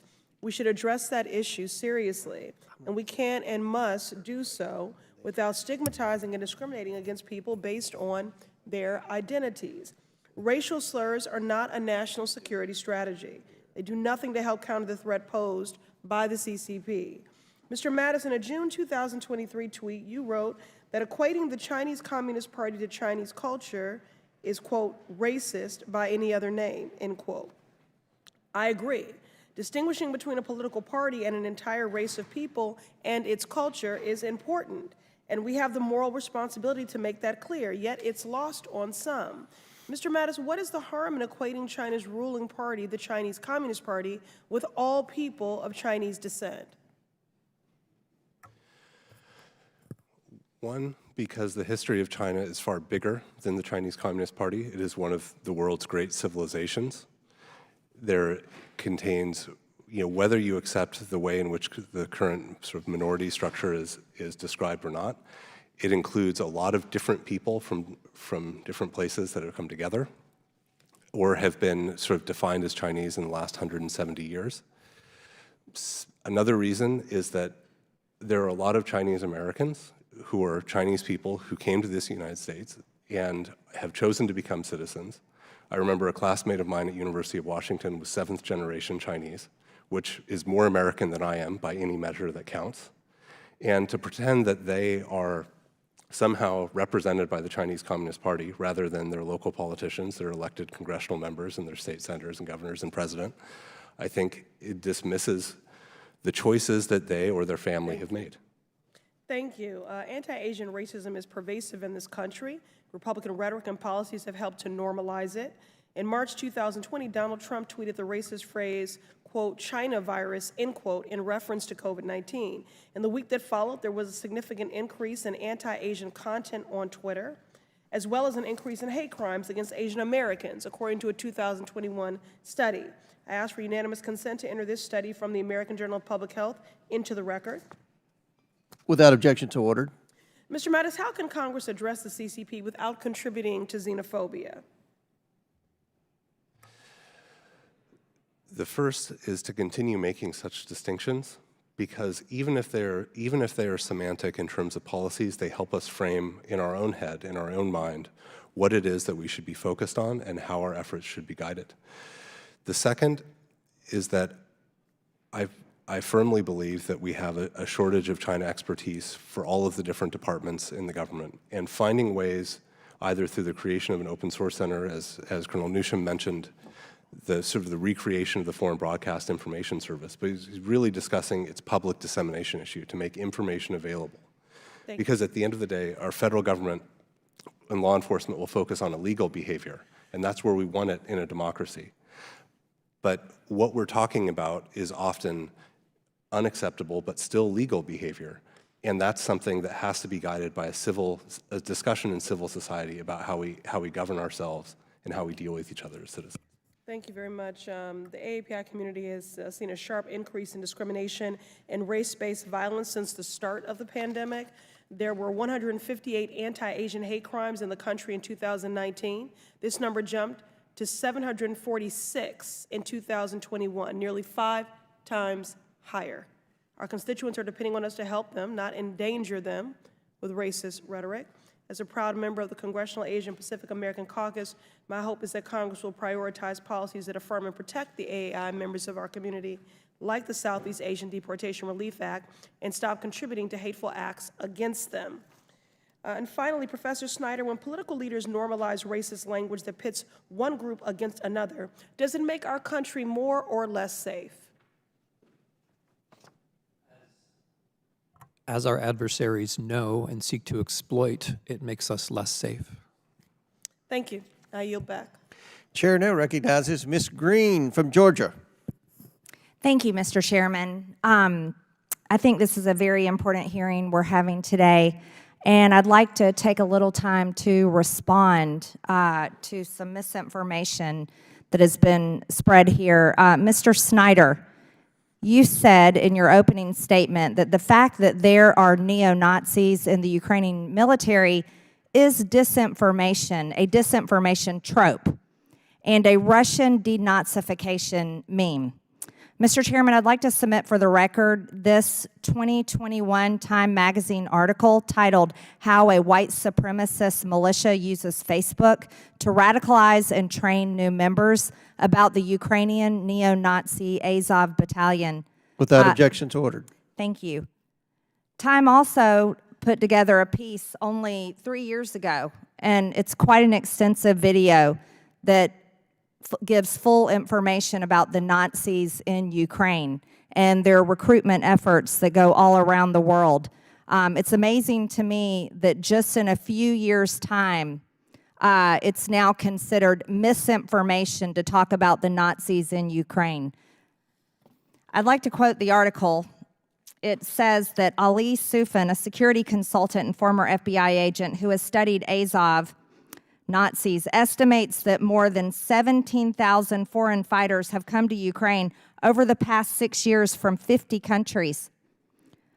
According to Christopher Wray, the FBI director, he said that Azov has been recruiting and radicalizing and training American citizens for years. He also finished saying in his testimony to the U.S. Senate that American white supremacists are actually traveling overseas to train. This is an extremely concerning situation. I don't think anyone in the United States government, Americans, do not support actual Nazis or white supremacists. I know I certainly do not. And I can't understand why in just a short amount of time, this information that our own American media frequently talked about is no longer talked about. I'd like to point out also, here's an NBC article stating that Ukraine's Nazi problem is real. Mr. Snyder, do you see this headline? This is NBC News. They say that Ukraine's Nazi problem is real, even if Putin's denazification claim is not. So even our own American media, unless you consider NBC or Time Magazine misinformation spreaders or disinformation media outlets, this is contrary to what you testified. And there's frequent pictures all over. Anybody can find them of Nazis. Here they are. This looks like something you'd see out of Hitler's Germany from Ukraine. And this is something that's extremely important to talk about. According to the Council of Europe, however, Ukraine is ranked well in the top half of countries in terms of how corrupt they are. In the last 5 years, Ukraine is ranked close to the countries like Gambia, Iran, Myanmar, and Sierra Leone in corruption. That's not very free and democratic company to keep. Ukraine has canceled their elections, arrested members of the press, not allowed different types of religion unless it goes along with the Ukrainian government.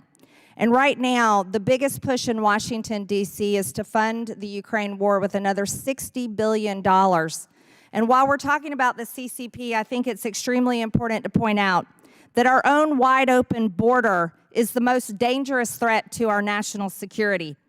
According to CBP data, there have been 24,296 Chinese nationals enter the United States at the southern border just this year in 2024. I want you to know that's up 7,000% since Biden took office in 2021, when only 342 Chinese nationals crossed our border. When we're talking about national security and talking about threats through the United States, Congress needs to remember that our open border is the greatest threat to the American people who, by the way, Monday was tax day, April 15th, when struggling Americans pulled together to pay their taxes or filed for extensions or paid money that they just didn't have and desperately are hoping for a tax return. The United States federal government is doing everything they can here in Congress, persuading members of Congress with every lobbyist from foreign countries and groups, trying to tell us to send $100 billion overseas, and we're doing nothing for our border. So when you want to talk about misinformation, Mr. Snyder, you might actually look a little closer to American media if you don't like what they're saying. Thank you, Mr. Chairman. I yield back. Mr. Chairman, does he have the opportunity to respond to the gentlelady? Sure. Yeah.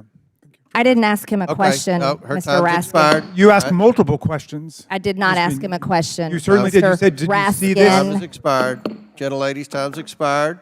Chair now recognizes Mr. Frost from Florida. Thank you, Mr. Chairman. Before I get into it, it's interesting to hear my colleague just now talk about disavowing white supremacists when in 2022, she spoke at an event led by white supremacists and white nationalist Nick Fuentes, and when asked about it, doubled down on it and said, we're going to focus on people, not labels. So get out of here with that damn hypocrisy. And Dr. Snyder, I'm going to give you some time to respond. Go ahead.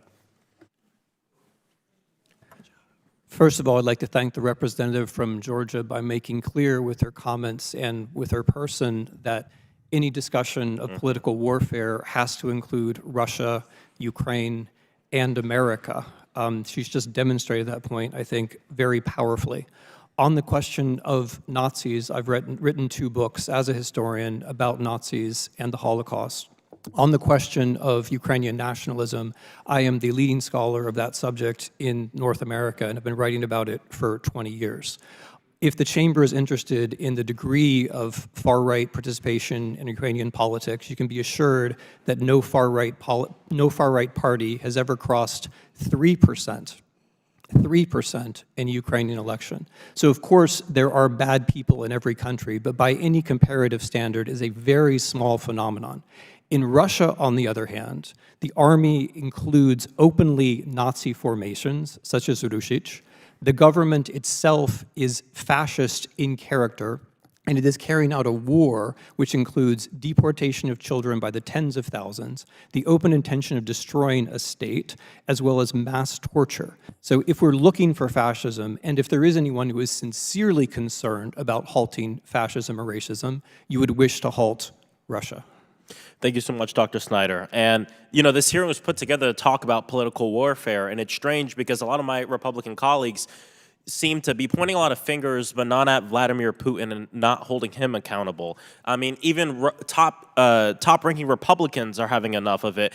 Michael McCall said, quote, I think Russian propaganda has made its way into the United States. Unfortunately, it's infected a good chunk of my party's base, unquote. We just heard some of that right now. Republican Michael Turner, chairman of the House Intelligence Committee, quote, we see directly coming from Russia attempts to mass communications that there are anti-Ukraine and pro-Russia messages, some of which we even hear being uttered on the House floor. Dr. Snyder, can you talk really quickly about some of the main narratives Russia uses when engaging in political warfare? I appreciate this question because if we're going to talk about political warfare, we have to take into account the ways that countries cooperate. It's entirely artificial to say, here's China, here's America. That means that we leave aside Xinjiang, at least we leave aside Tibet, Hong Kong, Taiwan, New Zealand, Australia, Europe, all the places where China practices political warfare, and we leave aside Russia and Ukraine, which is where it matters the most. Political warfare is only political warfare if it passes through us. That is the intention. We've just seen an example of it passing through a person. It's only political warfare if it passes through us. What the Russians and the Chinese imitating the Russians try to do is to convince us that our system is no better than theirs, there's no point in voting, and we should support, if we support anyone at all, the person who's most likely to bring our system down. That's the point. I really appreciate you bringing up the fact that it has to pass through us, because we just heard it here from my colleague, and here's another tweet from the same colleague saying, anyone who votes to fund Ukraine is funding the most corrupt money scheme of any foreign war in our country's history. And if you look at where this is from the Strategic Culture Foundation, an online journal run by a Russian intelligence service that has been sanctioned by the U.S. Treasury Department for election interference. So we see it passing through us, and not just with the colleague that just spoke, but with many of my colleagues on the other side of the aisle. And what Russian propaganda won't tell you is most of the money allocated for Ukraine is actually spent in America. 90% of it going to Americans. And so are these American companies that support Ukraine, are these allegations based on evidence, Dr. Snyder? And if not, where do these allegations against President Zelensky and his cabinet come from? First of all, U.S. weapons are being used extremely efficiently on the Ukrainian battlefield. They're being audited in practice. Secondly, there is an American institution which does audit the way that is expended. Third of all, you're quite right. What the allocation of usually weapons that are about to be decommissioned anyway to Ukraine means is that we spend more on modern weapons inside the United States, which is why the defense industry is generally in favor of it. This trope of Ukraine being corrupt with respect to the weapons comes from a handful of Russian sources. There is no reason to think it. They're fighting for their lives. They're doing very well. Yeah, thank you so much. We've got to let that sink in. We have members of the United States Congress using Russian disinformation to discredit Ukraine and help Russia. And I yield back. Thank you. Gentleman yields back his time. Thank you very much. Now we'll yield myself 5 minutes. Mr. Chairman, before you do, can I just have one unanimous consent request? Yes, sir. This is an article answering our friend, the gentlelady from Georgia, the Azov Battalion, how Putin built a false premise for a war against Nazis in Ukraine, from CBS News. Without objection, we'll add that. I also was speaking with the gentleman about two articles which I would wish to enter into the record, the label of which they would be Treasury targets large Chinese network of illegal drug producers, and secondly, a letter signed by over 50 members, including senators, to the Attorney General of the United States, dated February the 2nd, concerning Chinese nationals Terrific. Owning property here as it relates to growing marijuana. Without objection, those both will be entered into the record. Thank you to the panel that is here. Each of you have added content today that I consider very valuable and necessary for us to hear. I would like to, if I could, point to Colonel Newsham, if I could, please. Colonel Newsham, you are the author of a book that is called When China Attacks, A Warning to America. And part of this is not just related to the things that have been discussed by my colleagues today of drugs, fentanyl, et cetera, but in particular today, I'd like to have you give us the warning, when China attacks, a warning to America, of the newest deadly drug ingredient that has, as the DEA, Milgram has said, her agency has seized more than seen this xylazine,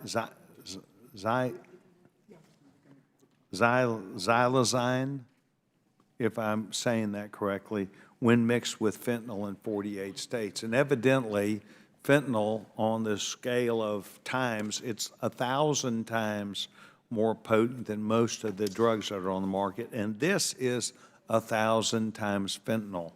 I believe, I'm not a medical doctor, I believe that this is done to kill more Americans because the threshold of the potency that you have to gain knowledge of over time, it's a higher high. Sir, did I pronounce the name right, and can you discuss that? It's spelled Xylazine. Sir, I think you're close enough. And what I would point out is that the deaths from fentanyl, and this is just the next variation of it, this is like taking 1,000 times more potent, though, perhaps. It's bad news. But I'd point out, sir, is this is taking 4 or 5 divisions of Marines or Army off the rolls. That's basically what you're doing. We don't have enough recruits in the military, and this is one reason why. And it is something that does track back to the Chinese Communist Party, and it is what they're doing. One thing I'd like to mention, sir, the book that I wrote, it's largely about political warfare. And it's been going on for 30-plus years. And I would suggest that, based on what I've heard today, that Ukraine could disappear. It could have never come along, and you would have the same problem with Chinese political warfare. There's a tendency to conflate the word political warfare, which is a blanket term covering everything from economic to financial to chemical to fishing fleets, to equate it all to propaganda. And that is not the case. And I would say, in fact, that go to Latin America, Africa, the Pacific Islands, and read Chinese propaganda, and they don't mention Ukraine. It never gets a mention. And that is something really is important to keep in mind. And it is condescending, I think, to think that the Chinese are so stupid that they can't do anything without asking the Russians how to do it. Well, but back I to your think drugs, that would sir, be, that's yes, sir, really I think killing. that's a point of influencing. They have this line on influencing. Let's go back to the things that we were speaking about, and that is that you have accurately, I think, described. The Chinese have a way that will diminish the amount of military-age young people that this country produces by aiming their drugs at us, by causing the deaths of thousands of young people, if not addiction of other types of drugs. You believe that they're really very smart of getting at young people, causing their, if not addiction, demise, or death, and that's why they keep coming up with new drugs that are designed for that purpose. Is that your point? That is how it works. And also, sir, the successful economic warfare, which is part of political warfare, that ships so much of our manufacturing over to China, it leaves these societies that are just dead and vulnerable to drug warfare, like we're seeing. It all feeds on itself. And you can see the military effect that has on our military. The death total we talk about, well, it's 10 times more people who were not killed but are not functional. And this is something, it is what the Chinese have done, the Chinese communists have done really throughout their entire existence. And really, it's a parasite designed to kill the host. They have put it in front of Americans, and Americans have, so to speak, taken the bait. Thank you very much for your feedback. I would now yield my time. The gentlewoman, Ms. Crockett, is recognized for 5 minutes. Thank you so much, Mr. Chair. First of all, I do want to clear up some actual misinformation. Dr. Snyder, when you were testifying earlier, you were actually responding to questions that were posed by another colleague from Texas. One of the questions was, who was the president in 2008? And to be clear, Obama ran in 2008, but Obama did not swear in until 2009. So when my colleague asked about invasions from Russia, actually in 2008, Russia was invading Georgia, and it was another Texan that was the president at the time, and that was George Bush. In addition to that, one of the things that my colleague did not inquire about, but I want to make sure we're clear about, is that Trump was president in 2019 when he threatened to withhold aid to the Ukrainians as they were being threatened by the Russians. So I do want to make sure that we do that. You know, what is wild to me is that this word patriot seems to be getting co-opted for propagandists, because that's what they do. All right, so we're going to talk about what my colleague from Georgia, she talked about misinformation, and I don't know what she was talking about, but nevertheless, we can look at her own tweets and we can find plenty of misinformation, but we're just gonna go through one specific tweet. Now, she said that we need to work with Israel to track down the serial numbers on any U.S. weapons used by Hamas against Israel. Dr. Snyder, I may be going out on a limb, but are you aware that that was actually just propaganda that was put out and there actually were not U.S. weapons that were being used by Hamas as she attempted to insinuate in this tweet? I mean, first of all, I appreciate the clarification. I knew that the question, who were the American presidents, was going to be the toughest one I got from that side. So I appreciate your helping me out. Yes, I mean, obviously there what you have is a typical example of American-Russian messaging where the implicit idea is supposed to be we shouldn't give weapons to Ukraine because they're going to end up going somewhere else. There's no evidence for that. It's hard to think of an example where American weapons have been leveraged with such success as on the Ukrainian battlefield. Thank you so much. In fact, for some people, especially people that serve on the committee, they may be surprised to know that it's actually a former Russian president and Putin's sidekick, Dmitry, and I don't want to slaughter his name, so I'm going to say Dmitry M., who actually she quote tweeted. See, the problem that we're having, and the reason that we're bringing up Russia as well, is because Russia is a threat as well as China. So we are not going to sit here and pretend as if it's only one or the other. But the biggest problem that we have is we have people that sit in this chamber and they spread the misinformation. If it was left in Russia or China, whatever. But the problem is that you have people that sit in positions of power and they have a $2 million budget. You think that they would call on some staff to find out if they were telling the truth about the things that they're putting on social media, but instead it works for their rhetoric. And as we talk about rhetoric, something else that was appalling to me was this insinuation that when you look at the Ukrainians, which is why we're having problems getting the funding that Ukraine needs, is because people in this chamber push misinformation and disinformation. They want to talk about the Ukrainians got all of these Nazis. Well, let me tell you something. You can find Nazis anywhere. You can find them right here in the United States. In fact, a bunch of the people that they're calling victims and prisoners of war, also known as convicted felons from January 6th, I have an article that I'd like to enter into the record by unanimous consent that says neo-Nazi January 6th rioter pleads guilty. Without objection. Thank you so much. So here's the point. We have people in this chamber that are actually causing just as much a threat, if not more of a threat, to our own country. We should be talking about holding our very own accountable for the misinformation and disinformation that they are spreading, whether it's coming out of China, whether it's coming out of Russia, or whoever is peddling it. It is a problem because right now what we see is that people are dying and we cannot get the support that we need from the public because they continue to peddle lies. And I'm tired of it because I didn't come to this chamber to play games. I came to this chamber to answer to the people, the American people, and to make sure that we keep the American people safe. And if we don't get something done, as they talk about the border, I do want to be clear, the only reason we haven't gotten funding for the border is because they killed, the House Republicans here, killed the bill that they actually sent us from the Senate side. If they want to do some work, let me tell you something, the Democrats are ready, and it seems like the Senate Republicans are ready too. They just need to get to it and stop peddling Putin's lies. Thank you, and I yield. Gentlelady yields back. I will recognize myself for 5 minutes. Thank you to our witnesses for being here today as we address the greatest threat to America's national security, the Chinese Communist Party. The CCP will stop at nothing to infiltrate American supply chains and gain insight into our most critical military operations and homeland security practices. Over the past few years, we have witnessed President Xi increased aggression within America's borders, buying up farmland, spying on us with high-altitude surveillance balloons, operating illegal Chinese police stations, and stealing valuable intellectual property.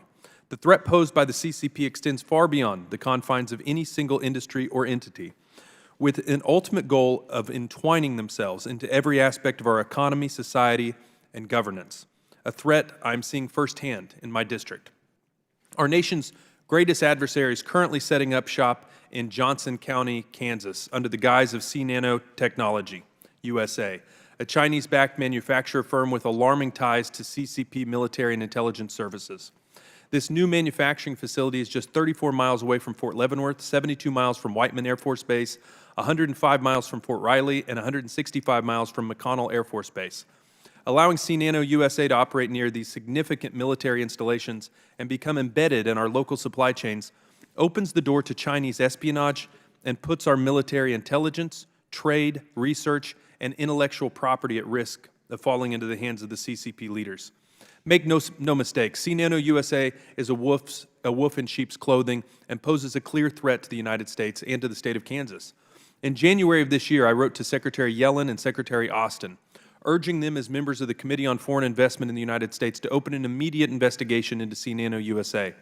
After the Biden administration refused to act, I urged the Kansas legislature to pass common-sense solutions to ensure we have tools at our disposal to protect Kansas from CCP infiltration. As President Xi and the CCP continue to target American communities, it's more important than ever that we work to stop Chinese-backed businesses from exploiting our supply chains and gaining access to our crucial military bases across the country. I look forward to hearing from our witnesses today. Mr. Mattis, Nanotechnology USA is a subsidiary of Nano Jiangsu. Nano Jiangsu has repeatedly received funding from the CCP for participation in state initiatives, including in the CCP's 863 program. Can you explain what the CCP's 863 program was and the purpose of it and other similar programs? So the 863 program is named after the date that it was launched, which is March 1986. And it is essentially a state investment vehicle to channel funding for national defense modernization and civilian technologies that would facilitate that. And although they have changed the name, I think at least twice over the years and come up with related programs, it still retains that focus on military modernization. Let me stay with you. Nano Jiangsu has also cooperated in the past with the CCP's United Front Work Department.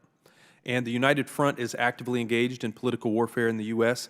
Could you explain how the United Front might use a U.S. subsidiary of a Chinese entity to conduct non-kinetic warfare tactics such as economic warfare? So the United Front, there could very well be in the Chinese, sort of the Chinese parent company, a party committee that has a United Front Work Department attached to it and works through that company.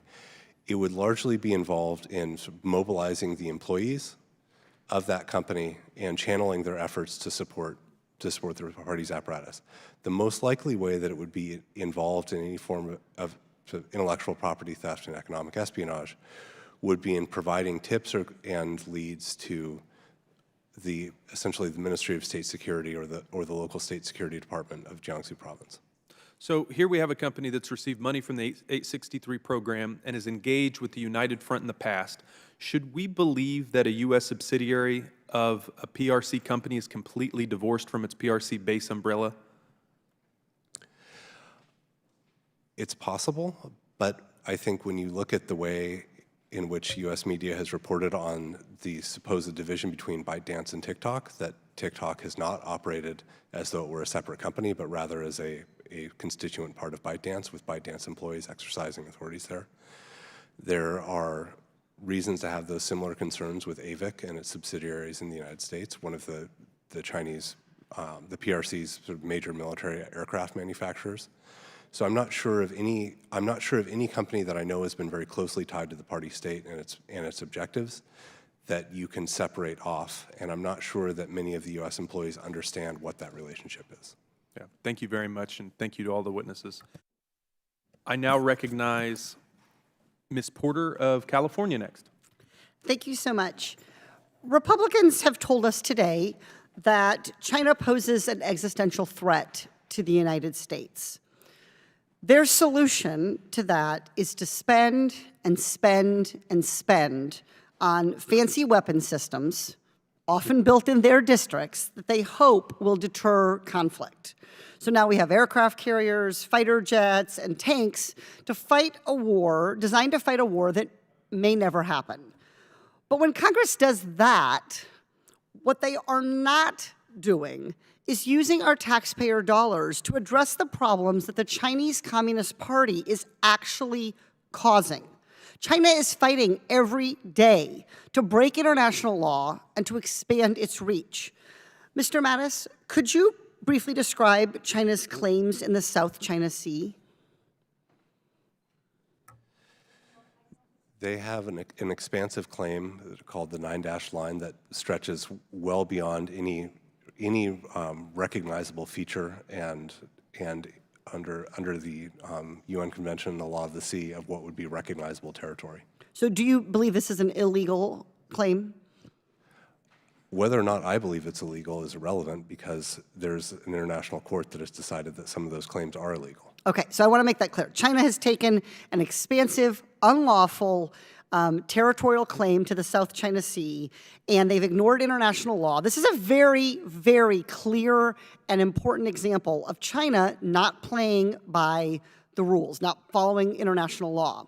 And that behavior is causing real harm in people's lives, whether that's in the Philippines or in Vietnam. Mr. Mattis, can you briefly describe for us illegal, unreported, and unregulated fishing? It's exactly what you described it, but China, the PRC has a particular role in this given that their deep sea fishing fleet is far larger than any of the other countries. And because it is illegal and unreported and unregulated, it is also a nexus for forced labor, and those ships have been violating the borders and exclusive economic zones of other countries, including in the Western Hemisphere. So I'm not quite sure how far you want to go, but there's quite a bit. That's perfect. So what we have is Chinese fishing fleets. They're using their fishing fleets to expand their territorial claims, their international power, to exert power over other countries. When they do this in Vietnam, they are attempting to essentially roll over Vietnam. They're just another country in the CCP's mind that is standing in their way of achieving absolutist power over regional and global commerce. So China's trying to bulldoze over Vietnam, including by stealing its fish, and they have largely depleted Vietnam's fisheries. What are the consequences to Vietnam? There's obviously the loss of economic revenue. There is the sort of impoverishment of local fishers. How does that help China? Well, one, most seafood is processed in the PRC, and therefore it sort of makes Vietnam and other countries dependent upon that processed food. Yeah, so I mean, look, China's ruthlessly expanding its power, breaking the rule of law, and the Chinese Communist Party calls this seeking strategic advantage, in part through what they refer to as the three warfares.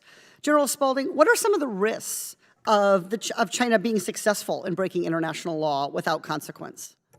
I think it emboldens everybody else to do the same thing, and I think that's the challenge here. We've seen a complete breakdown in the liberal democratic order as a result. So, Mr. Mattis, does Vietnam have the military capacity to secure its exclusive economic zone from Chinese incursions? No. So Vietnam can't effectively safeguard its own resources. China's taking advantage of that, and China and the Communist Party are hurting people and breaking international law to become more powerful and ultimately to expand their power in a way that will threaten U.S. interests in the long term. So what is the United States doing about this? Mr. Mattis, which U.S. agency protects global fisheries? Do you know?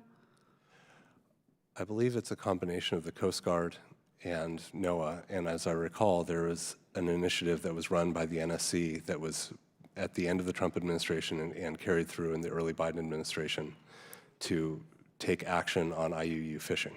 So it's the Coast Guard. Do you know how many cutters the Coast Guard has in the Western Pacific? I'm going to guess somewhere between 0 and 2. Yeah, 5. 5 cutters to protect roughly 40 million square miles. So look, in Washington, we have a gadget problem. Everyone wants the fanciest weapon systems, but to combat illegal fishing, to combat the influence of the CCP, All you don't need stealth bombers, you don't need an aircraft carrier. You need is a relatively inexpensive Coast Guard cutter and funding for good coasties who want to serve their country. That's the tools that we ought to be deploying today to counter Chinese influence. Thank you, Mr. Chair, for the extra time, and I yield back. The gentlelady yields back. The chair recognizes the gentleman from New York, Mr. Langworthy. Thank you very much, Mr. Chairman. The Chinese Communist Party's United Front operation has formed Chinese students and scholars associations to serve as a tool to spy on Chinese nationals studying at foreign universities and mobilize them against views that are critical to the CCP. In practice, the Chinese Students and Scholars Association serve as eyes and ears for the Chinese government on American campuses and allows the CCP to monitor and retaliate against Chinese nationals studying abroad. These Students and Scholars Associations receive funding directly from Chinese diplomatic staff and work to ensure ideological uniformity through intimidation and pressure tactics. The CCP has also worked to outpace the U.S. in producing STEM field PhD graduates and has gained access into every level of America's education system.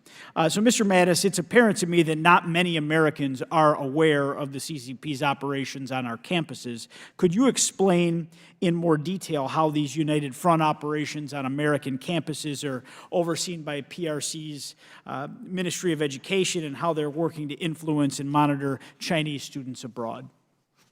Well,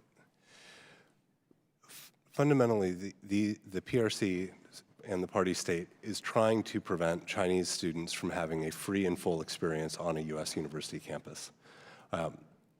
This has been an issue for quite some time, where the effort to control what Chinese students participate in and what they're able to experience at a U.S. university is constrained and controlled.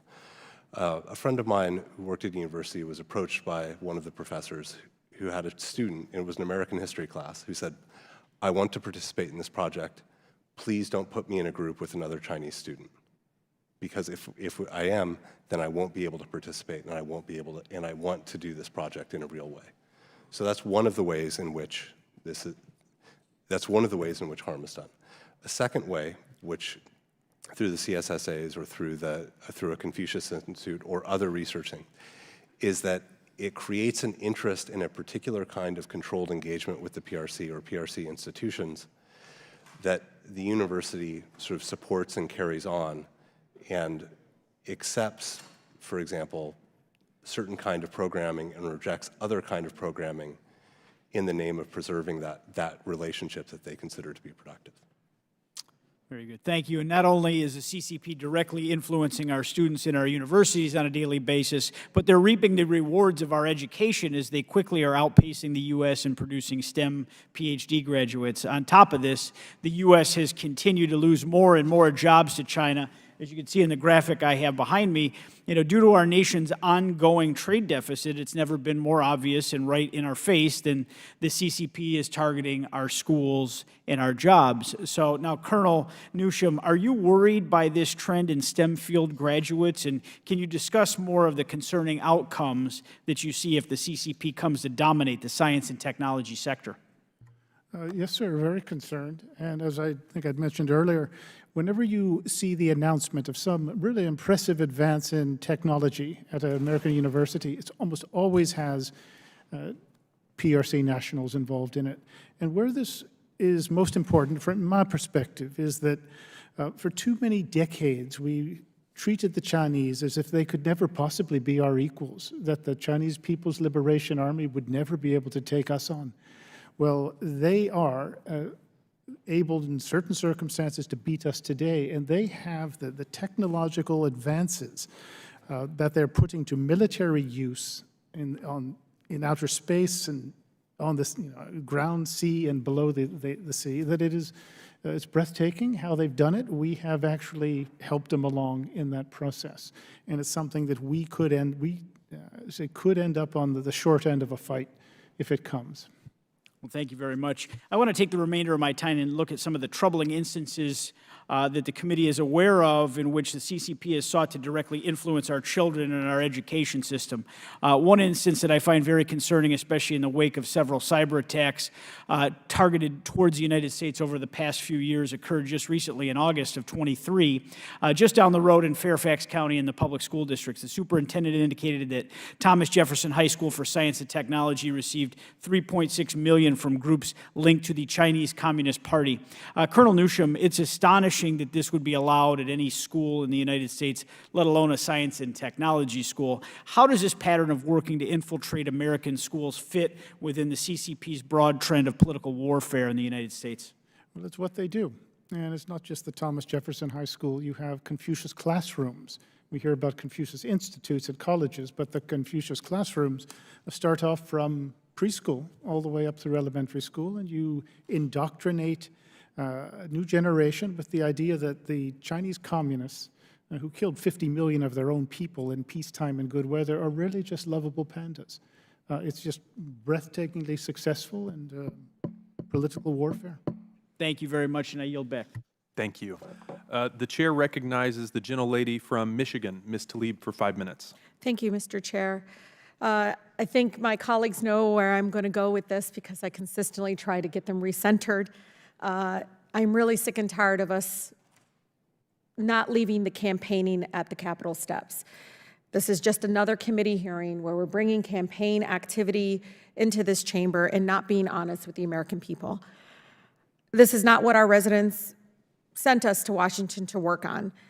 I really do got a better idea, and I know Chairman Comer has my ideas. I send it to him all the time, but I really want to talk about what makes the lives of our residents difficult every single day, like greedy corporations raising prices to pay their executives and shareholders, polluters that literally treat communities in my district like poisoning them as the cost of doing business, politicians that put their own interests before the residents, many of which in this committee that own stocks in war weapon manufacturing. So when we do have to vote yes, or my colleagues have to get up on the floor and vote for more bombs and weapons in other countries, they actually make money, personal money.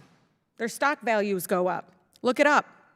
People like our disgraced, twice impeached president, who represents the worst of the unchecked American capitalism, who, as we speak, is sitting in a courtroom as the first ever American president to face criminal prosecution. Mr. Chair, earlier this year, the committee's own Democratic staff, produced a report showing that Trump received more than $7.8 million in unconstitutional payments from foreign governments while he was commander-in-chief. This is important because we talk about influence in our elections, gerrymandering in our districts, corrupting our democracy, and this outside influence, but it's happening right here on our soil, and it happened on our soil by a sitting president. The report was based on a limited set of documents produced by his own accounting firm, Mazars, and even though, however, literally, it said $7.8 million in unconstitutional payments from foreign governments while he was our commander-in-chief. However, before the committee could receive any more documents related to Russia, Chairman Comer and the forever impeached president's lawyers stopped the production of any further documents. And Professor Snyder, I don't know if you've been following it. It's something that I know our ranking member Raskin heard me talk about this all the time. I always call him my professor about the Mulliams calls and how dangerous and how connected it is of just even the subject matter of what we're talking about today.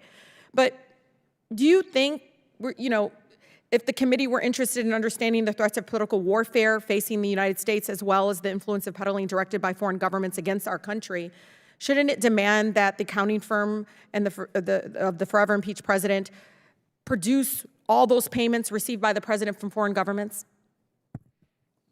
I would have certainly have thought so, since every serious scholarly treatment and every also document that I've read from the Chinese side stresses the importance of such financial relationships in recruitment and long-distance management.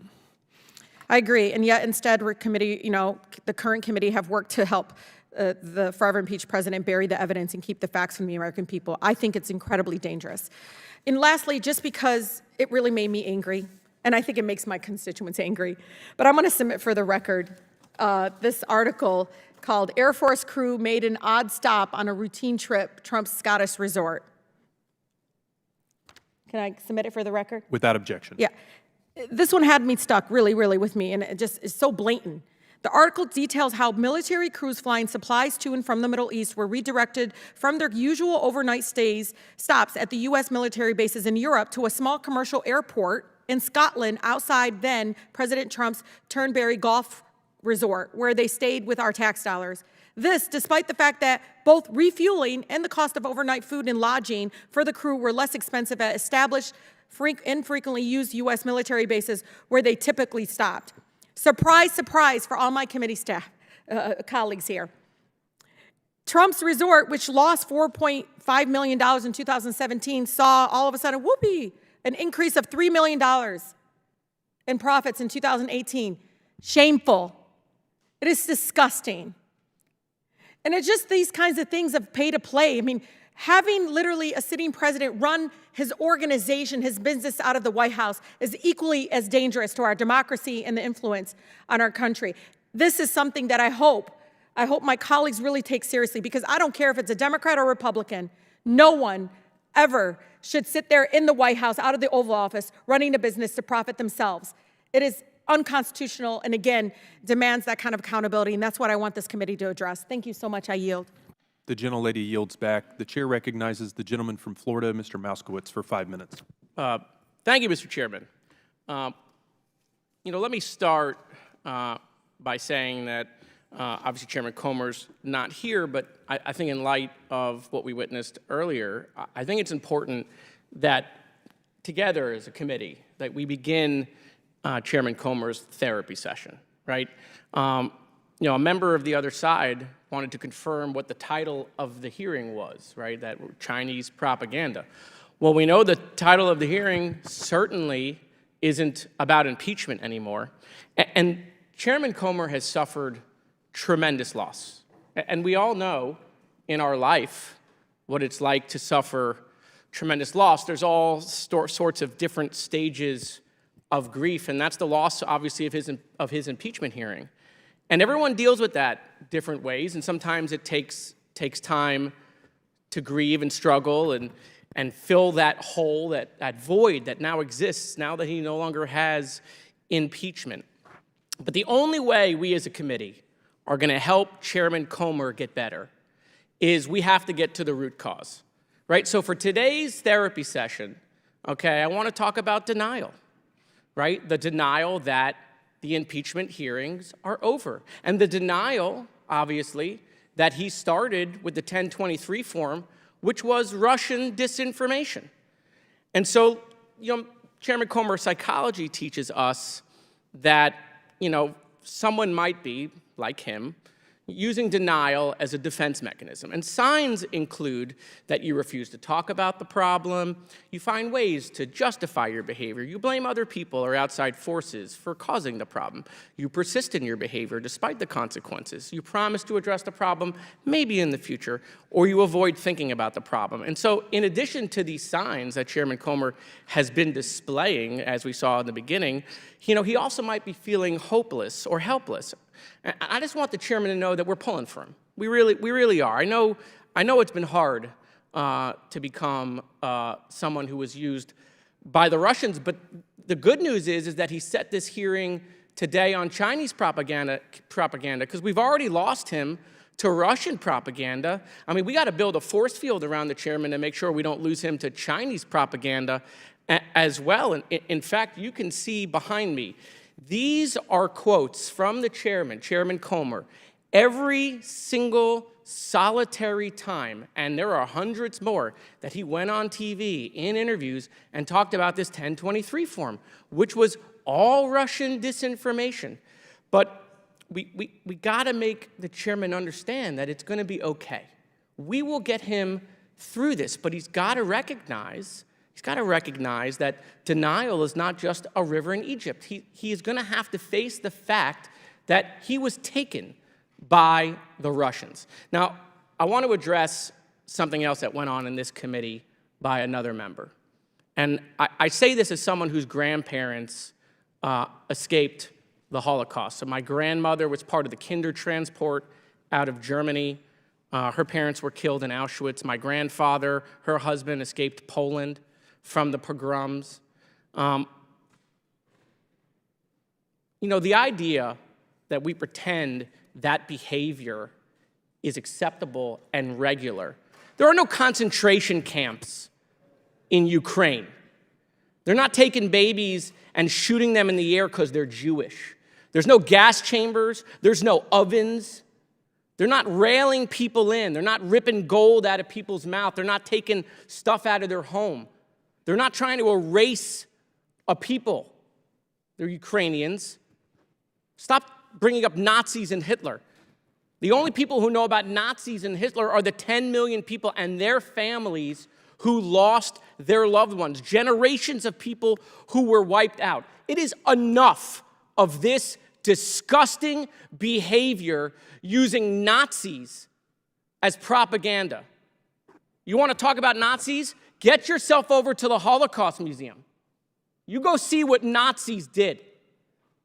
It's despicable that we use that and we allow it and we sit here like somehow it's regular. Oh, Mr. Chairman, I welcome you back. I'm sorry we were trying to talk together and get you through the hearing, but I look forward potentially to talking to you at a future session. So thank you. I yield back.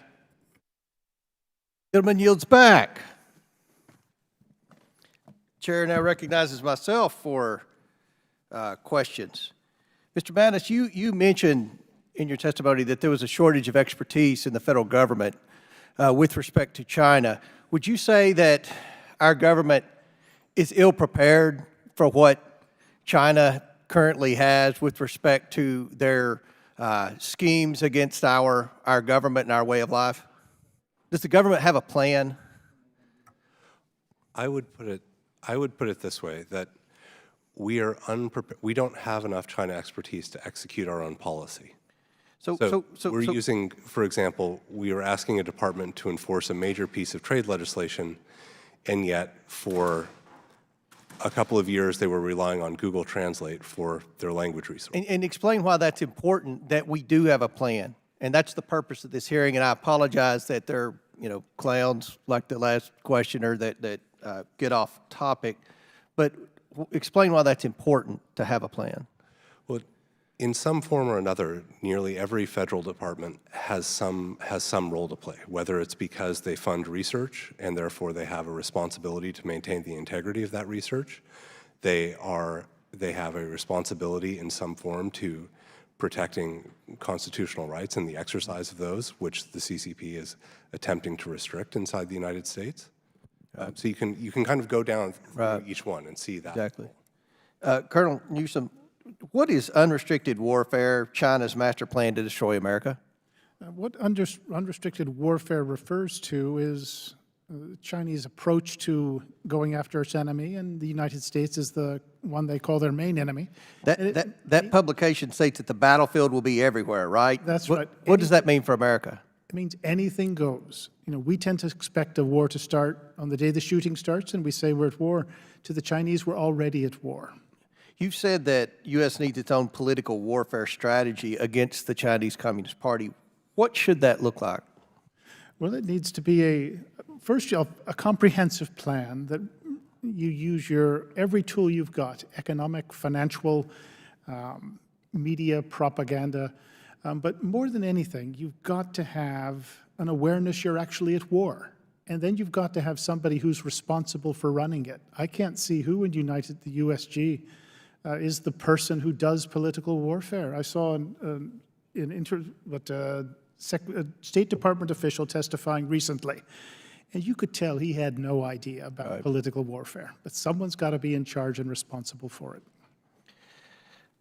So, General Spalding, how does the Chinese Communist Party differ from the Soviet Union in its approach to political warfare against America? I don't think it differs in its approach. It differs in the tools it has available to itself. So the Soviet Union was cut off from the global economy. So globalization wasn't a thing, and it wasn't a part of it. And then furthermore, Silicon Valley hadn't developed all the tools of influence and technological reach into our own homes and to each individual citizen. So those tools far surpass anything that were available to the Soviet Union in terms of active measures. So how could our methods of combating the Soviet Union work against the Chinese Communist Party? Well, as I mentioned previously, bringing back COCOM, bringing back the U.S. Information Agency, making public diplomacy an independent effort within the executive branch, and then focusing all the agencies and departments of the executive branch on this political warfare. For example, right now you have, within the White House, you have the National Security Council focused on national security, you have National Economic Council focused on trade, and they fight over what challenges are coming in because of the Chinese Communist Party. They need to be united. Is there any existing agency or any existing person within the government, our present government structure, that you would put in charge of trying to educate this administration and the cabinets and the divisions within each cabinet about the potential perils of the CCP? Well, that's the job of the intelligence agencies, but they're not really focused on political warfare. So unless you get them to basically lead off that effort in terms of explaining to the executive branch what political warfare is, and until you unite all the agencies and departments against this threat, you're not going to do anything against it. Mr. Mattis, is there, I'll ask each of you, is there a single person or agency in the government that should be in charge of that? Do you agree with the intelligence community, or you have? I think this is fairly clearly the job of the President, the Secretary of State, the National Security Council, and the supporting staff. And when we have done this well in the past, we had an integrated system that was looking at what was going on, and we were also looking at the other tools that we had at our disposal. We understood the Marshall Plan as part of political warfare. Right. And we understood some of our education and cultural exchange, the idea of putting Americans abroad so that other countries could have a true experience of Americans rather than the Soviet propaganda. Right. Colonel, do you have a response? Well, it's a tough challenge. I would say if you run it out of the National Security Council, it could work, but you have to have the right people, some people who understand it, have that personality that can make it work.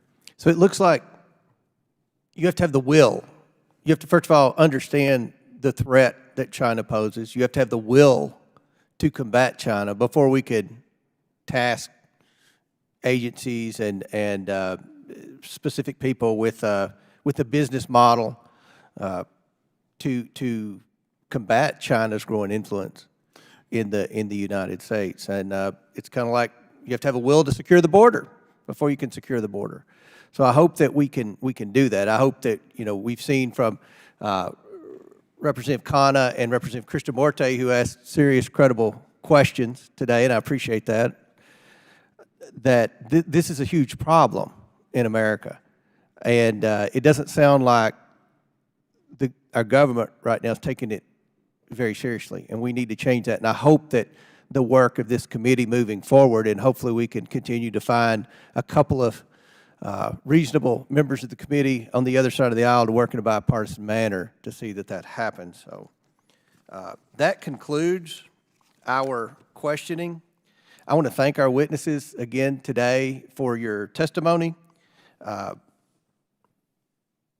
With that and without objection, all members have 5 legislative days within which to submit materials. Mr. Chairman, we're doing closings? I hadn't planned on it. Oh, but your staff had told us that we were doing okay, it. I will yield you, how much you told them?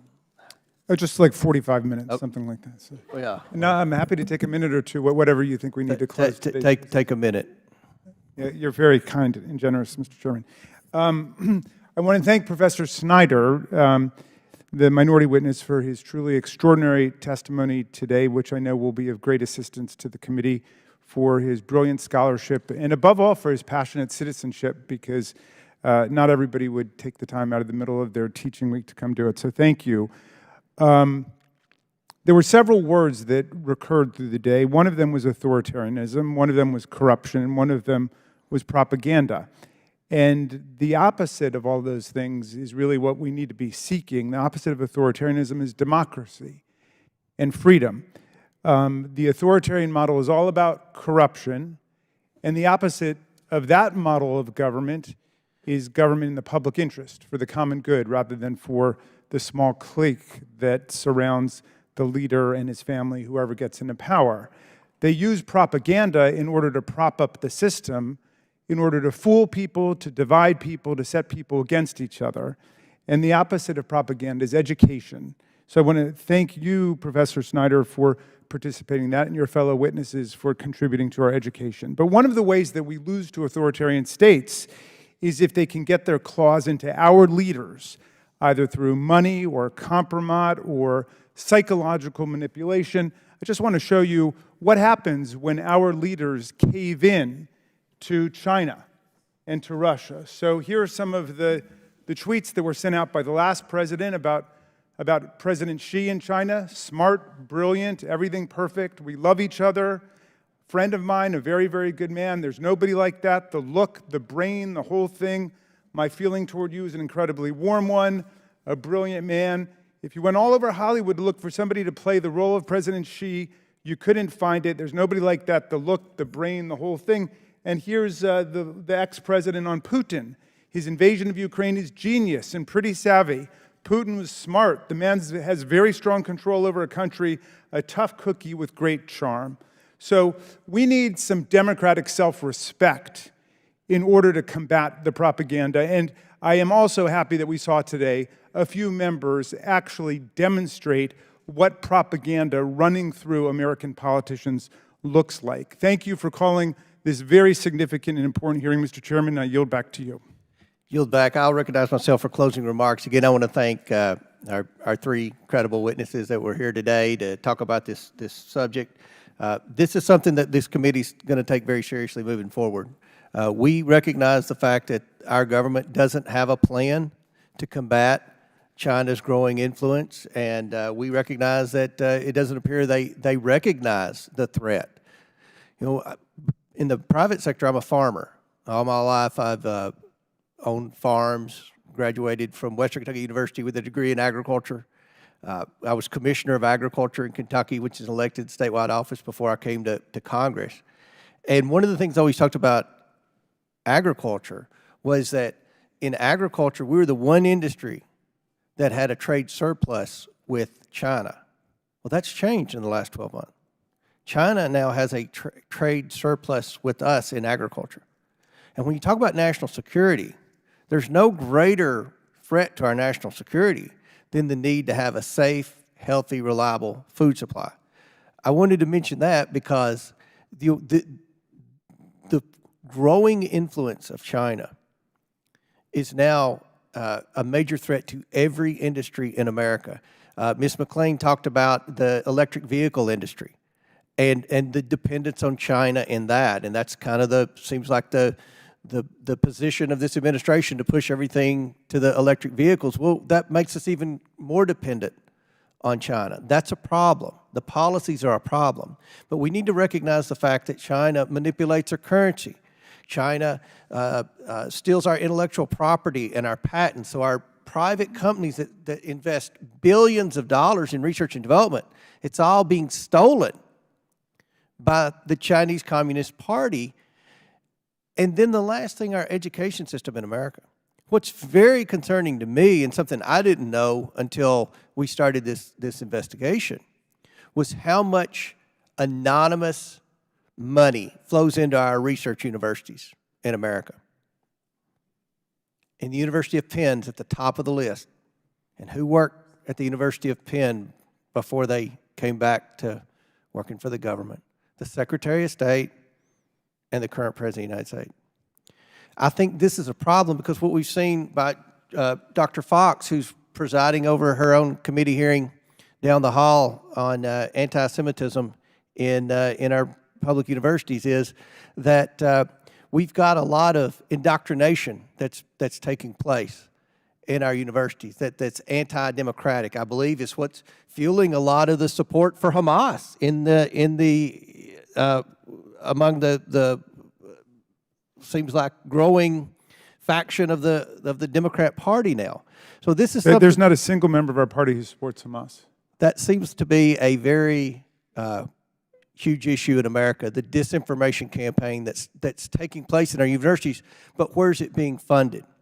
And I think that one of the things that we need to focus on in this committee is greater transparency with where all of this money is coming from into these universities. Yes, we've done a decent job identifying the problem with TikTok, and the House has acted on that.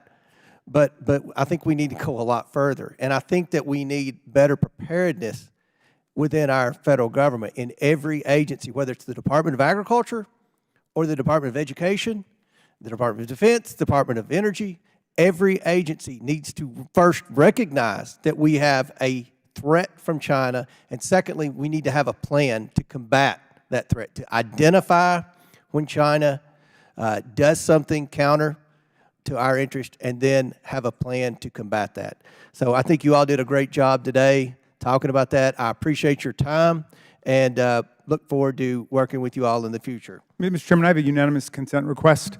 I want to introduce into the record the White House's Indo-Pacific strategy released in February of 2022, reaffirming the country's commitment to deterring PRC military aggression in the Taiwan Strait, and a fact sheet detailing the $4 billion requested in the President's budget request for 2025 for a more free, open, and secure Indo-Pacific, bolstering U.S. alliances. Without objection, so ordered. With that and without objection, all members have 5 legislative days within which to submit materials and additional written questions for the witnesses, which will be forwarded to the witnesses. If there are no further business, without objection, the committee stands adjourned.